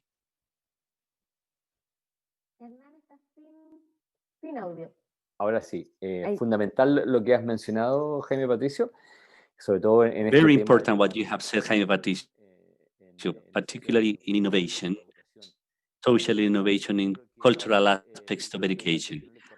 I think that despite some subjects are not pertinent to to creative industry, they should start to think from a different place. That's my humble opinion. I have seen the Finland phenomenon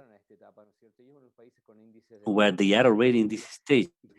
They are one of the countries with highest indexes of well-being. Maybe you know these countries who have the biggest amount of music in their environment, not only musical education, places to listen to music, music to be disseminated, live music, are the places with better results in education quality, in amount, and that's, well, has an effect on the GDP of the country, New Zealand and Finland and some countries of the north. So this, what we are talking about now, is fascinating. And when I listen to you, what you're saying, what you're commenting on this initial question, is that culture and the Ministry of Creative Industry and Corfo are communicating among each other. So you could say here there is a modeled, a role model to follow. It could be taken to other places. In your case, Jaime, then we will return with the others. Have you worked in initiatives of this type? We know that you are a composer, which is already something magnificent, but taking that music to other places, whether they are education, gastronomy, video games, for example. I think there is an incredible possibility for music in video games. Yes, I have had a great deal of experience. I started with the cassette, with the tape that was successful. Then later I was able to record it, and I want to hire a recording studio, and I could do it more professionally with better technology. And then people started to ask that, and then I had my own music shop, and that music shop was also successful. It was the best time because it was the cassette, the compact disc, and our band was being successful. Well, we being successful, we had immediate connection to people. And then I bought a deck with 4 tracks. And with 4 tracks, I was able to record ourselves, but besides, to give services to other bands. And then we have 60 productions in the region, folk bands, rancheros music, which is Mexican pop music or folk music. That was pretty productive at that time. I have that experience. I have a great deal of that experience, and I know how this works. Until by the end of in the early 2000, when the youth didn't buy records or CDs because they started having MP3, then I changed my line of business and went to musical instruments. And then we have the Chinese with their cheaper instrument. Well, if I bought the guitar to a local luthier, you see, the price of one instrument made by a luthier was 10 times the Chinese instrument, you see.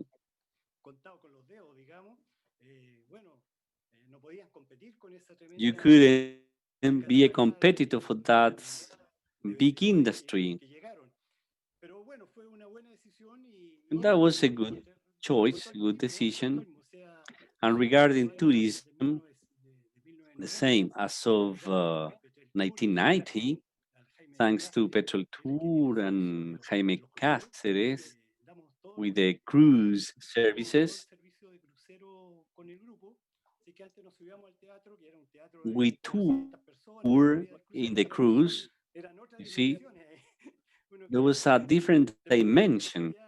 Then over time, when this Teatro del Lago was built, we started performing there and taking tourists there. But there is an economic activity that's important and is produced due to music. And as you say, it presents us more alternatives. We contribute to the state more than what the state gives us. I don't want to delve into it. After 15 years, I got a fund. You see, it was 1 million pesos, and 5 years later, I have to return 5 million pesos. That was in the 90s. So that you can see the dimensions and the numbers, the figures in this industry, an invisible thing. And I was called by someone, a chef from a local company, saying, "You guys, I need 10,000 records." So immediately I had, this golden record because they have 15,000 clients.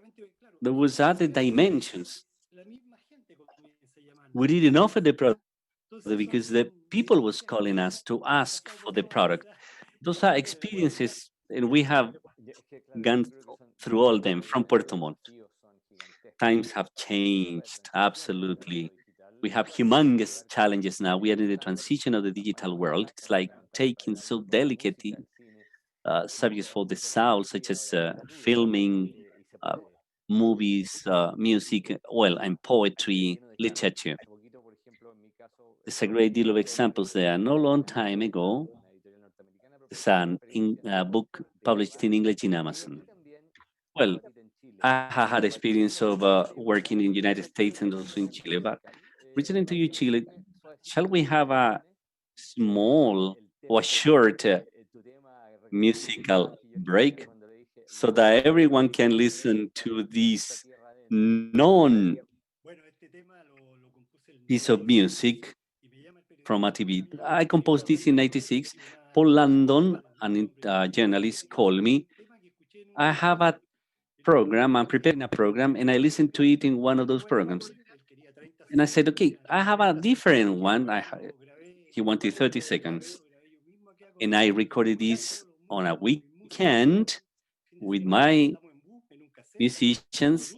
We sent it by bus on a cassette, and on Sunday, that was, and this is the song.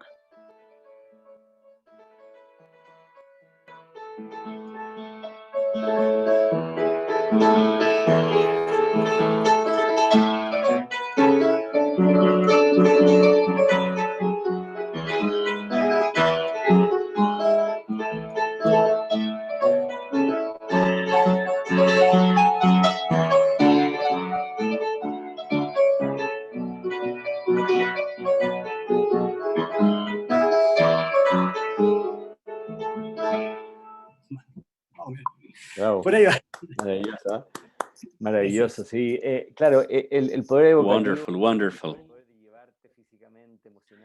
The powerful of music that takes you emotionally to the past, the future, the present, to the people we love, people who broke our hearts, for example. You see, that's the power of music. That's wonderful. In that song, that work you created from Chiloé, from Los Lagos region, and different countries of the world connected to us. Music unites us. It's the great cohesion in power. Beyond, because it says that soccer is the most popular, much more than soccer because it divided us. No, we're not going to even mention soccer today, you see?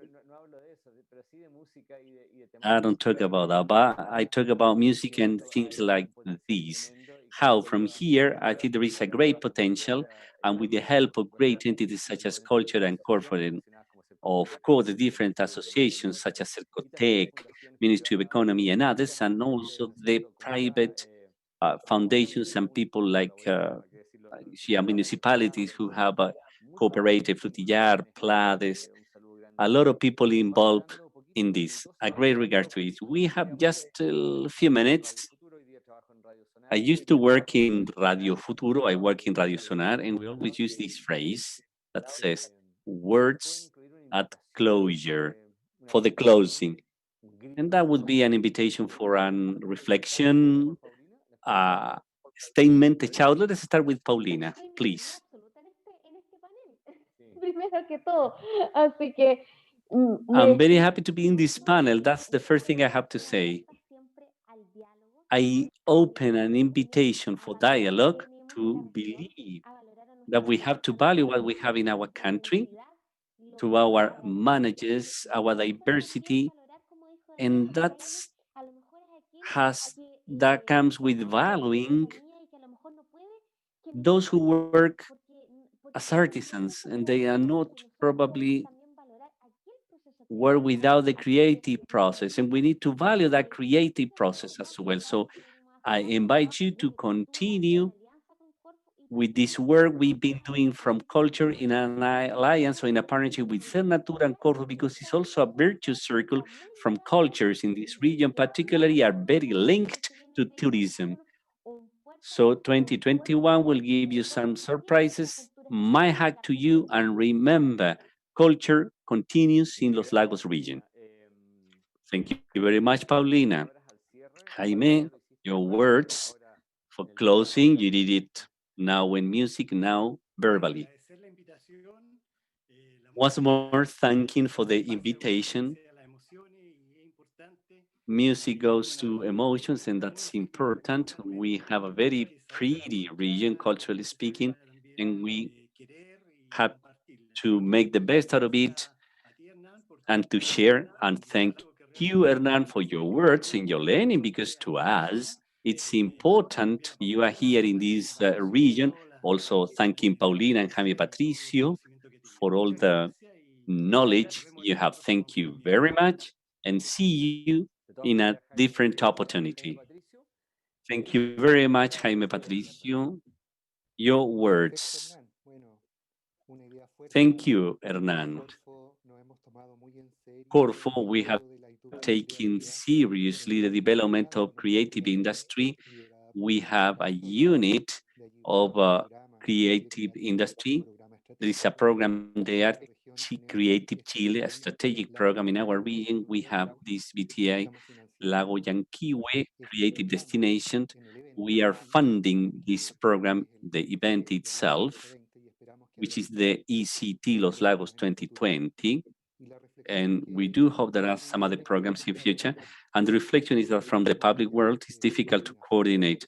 We always ask for coordination, collaborative work within entrepreneurs, within organizers. That's a little bit difficult. Good news is that finally, we are here very enthusiastically focused on these type of subjects, and with Paulina we have found a common point, not only on the territory of Yanquihue area, as well as other points of areas. And we are looking forward to developing this joint work. And finally, my invitation is to approach from the place you use in this society to propose to build a future and be part of the development of a better Chile, of a better region, and jointly build the Chile we dream of, because our children and our future children will want to be in a better world. So today we have to do that in order to build tomorrow. And this is what we are doing. But we need to do this more dedicatedly and with more power. And that's our commitment from the region, from Corfo here in Los Lagos. Thank you very much, Andres, Jaime. It's been a pleasure to greet you all. Paulina, being with you, sharing ideas, and thank you very much for the invitation. Thank you very much. Thank you very much, Jaime Patricio, Paulina, and I also want to thank everyone who has made this possible. Corfo, Ministry of Culture and Arts in the region. And as you mentioned, well, from the foundation, the musical weeks of Frutillar, and I highlight the independent record company, people, institution. I would like to personally thank someone who has been involved in this, Alex, and all the human group that made this possible. You, Patricio, said this, setting a dialogue is important, the meeting of dialogue, the culture of dialogue, doing that based on respect, on peace, and in favor of our children, the future of Chile, who had everything to reach this. A fairer country with the presence of more well-being for people. On my side, it's been a pleasure. I'm here and I'm offering you all my support, my experience, and the generous support I can provide you with. Thank you very much. And it's time to say goodbye. Time to say goodbye. Bye-bye.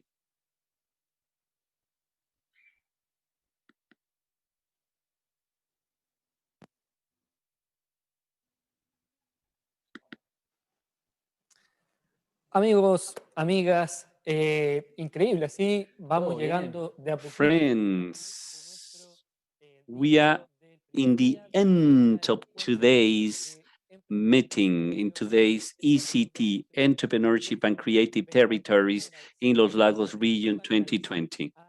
We would like to thank Corfo and the Ministry of Culture and Arts and Heritage, which generously have made this possible. Together with these, the rest of the panels in this working table, Cernatur Pro Chile, Teatro del Lago, Corporation of Musical Weeks, our media partner Bio Bio, Sube la Radio, Chile Música, Doble Impacto, Mucha Media, Laric Fin and CAP, and the contribution of Evolución. I'm planning. Thank you very much. Thank you, everyone. That's been incredible. We want to share this because, you know, we are starting 1 of 3 days, adjusting technical matters, making the necessary arrangements, adjusting times. And it wasn't that fluent today. You must understand that it's part of the experience of working live. We have had simultaneous interpreting. And I'm going to ask you about the working table from several countries. I've been talking with France, with India, with Colombia, and mentorships we are having here in parallel.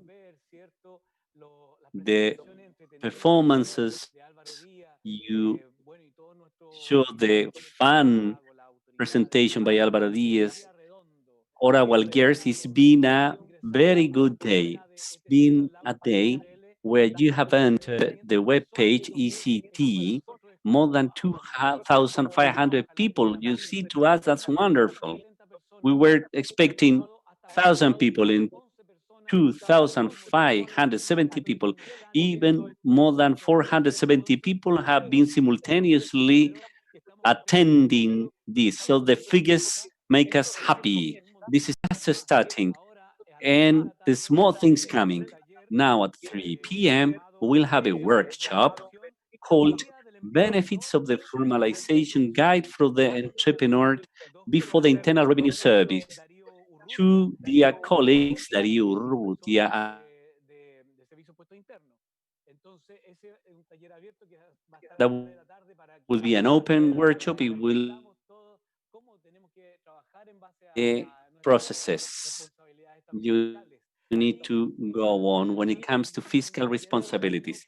And at 3 p.m., we have a parallel workshop for those who registered on it, and it's about value proposal and differentiation proposals in economies. Angela Reyes will conduct that from Bogota, Colombia, for more than 100 students or participants. And at 6 p.m. we will finish with another workshop from the Digital Observatory of Chilean Music, and it will be conducted by Cristobal de Año Painta.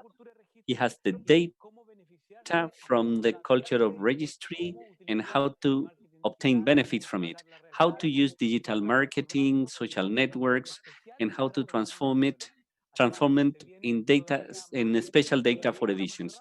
So we have more things coming. Now we're finishing, we're ending. Yes, exactly, we are closing.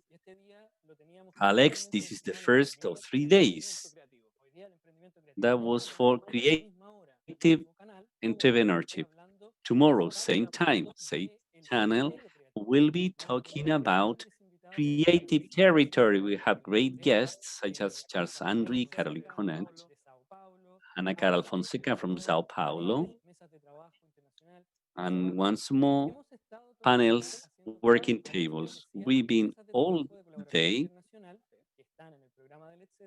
working with international cooperation tables because we are the guest of the clusters of the Encounter of Music at UNESCO. It means that cities, more than 40 cities of the world are accompanying us, not only here, but in parallel meetings or sessions.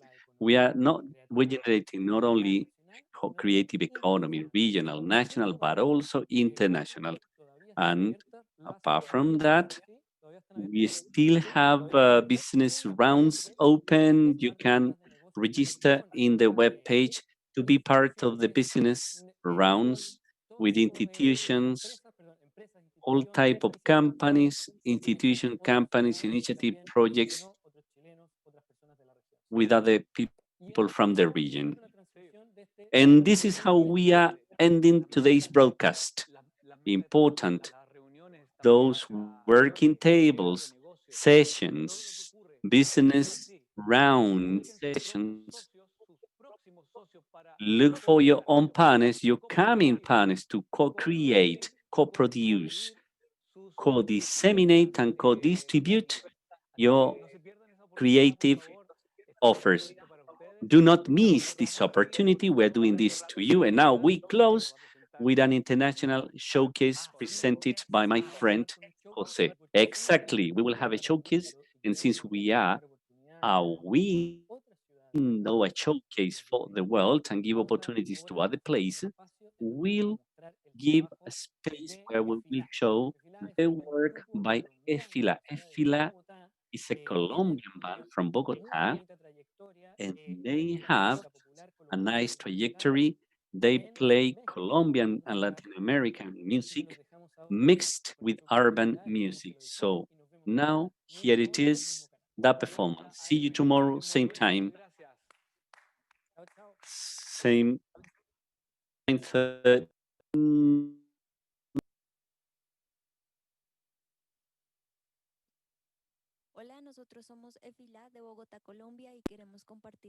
We are Efila from Bogota, Colombia, and we want to share with you these 2 songs for Frutillar 2020.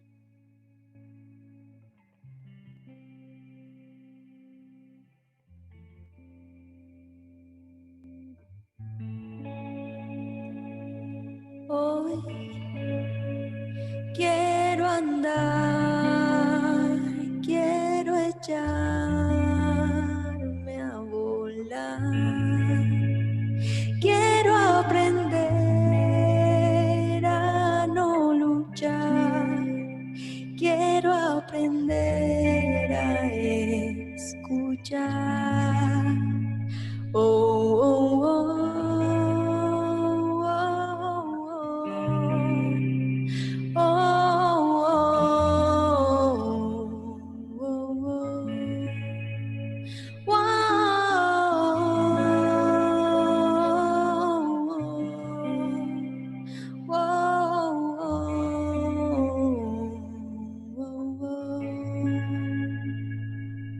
Siguiendo el camino voy por donde vuelan las aves que que ya recorren 1000 distancias de aquí al mar.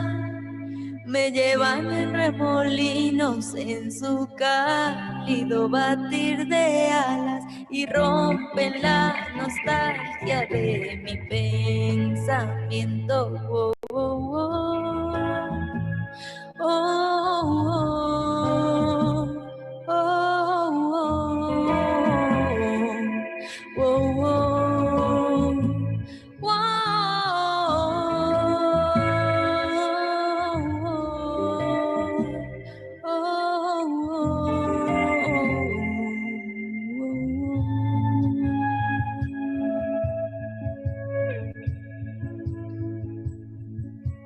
voy volando con el viento, voy huyendo al vendaval, voy siguiendo corrientes, voy girando en posibilidad, voy volando con el viento, voy huyendo al vendaval,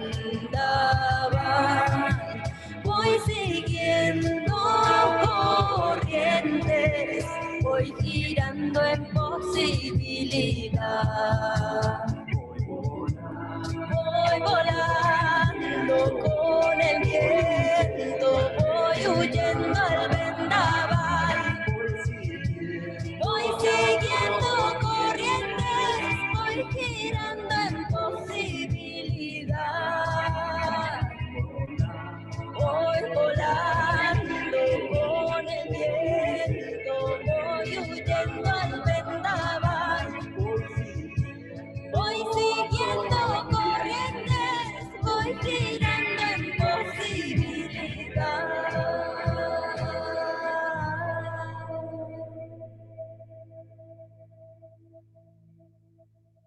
Bueno, esta canción que acaba de sonar se llama Remolinos. Ahora vamos a continuar con una cumbia que se llama Latido.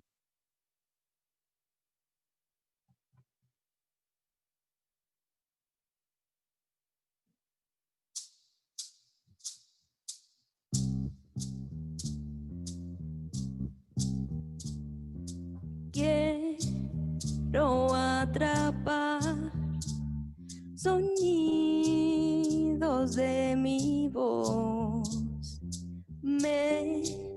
melodías que imagino.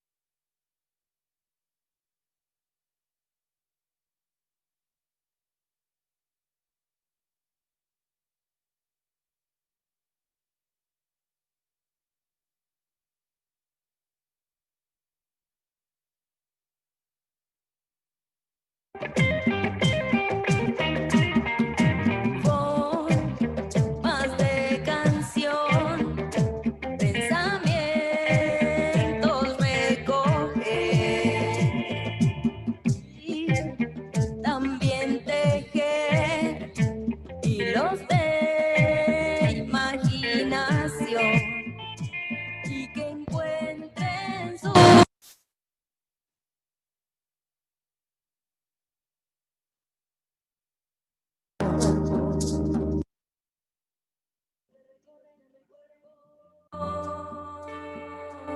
como latidos que recorren mi cuerpo, como latidos que recorren mi cuerpo.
latidos que recorren mi cuerpo, como latidos que recorren mi cuerpo, latidos que recorren mi cuerpo, como latidos que recorren mi cuerpo, latidos que recorren mi cuerpo, latidos que recorren mi cuerpo, latidos que recorren mi cuerpo, latidos que recorren mi cuerpo, liberándola.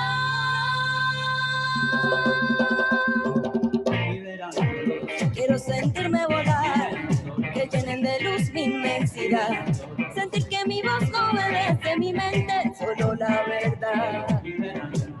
Quiero sentirme volar, que llenen de luz mi inmensidad, sentir que mi voz no obedece mi mente, solo la verdad. Quiero sentirme volar, que llenen de luz mi inmensidad, sentir que mi voz no obedece mi mente, solo la verdad. Le, le, le, le, le.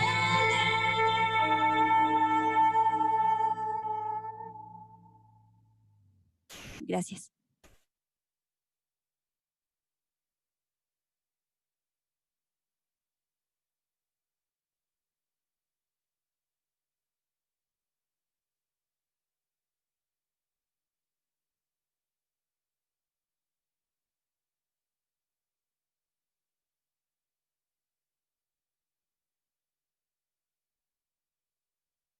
Hola, nos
Alex.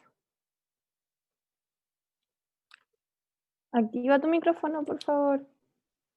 Ok. ¿Me escuchas? Hola, ¿hablas con Belén? Te escucho. Belén, ¿cómo estás, Belén? Bien, ¿y usted cómo está? Bien. Acá mostrando el volcán. lago con el volcán. Sí. Le queríamos consultar si los canales de audio en inglés van a salir. ¿Por qué no lo tenemos nosotros? O intérpretes. Pregunta, ¿Héctor no lo sabe? No, no lo tenemos. Sí, no está Alex por programa, solamente te quería corroborar. Ya, no, y yo creo que no tiene mucho sentido porque estamos hablando de servicio puesto interno, entonces estamos hablando, me refiero a leyes, a regulaciones nacionales. Entonces, vamos a bajar los canales en inglés, ¿ya? Ya. Ya, dale, baja nomás. Y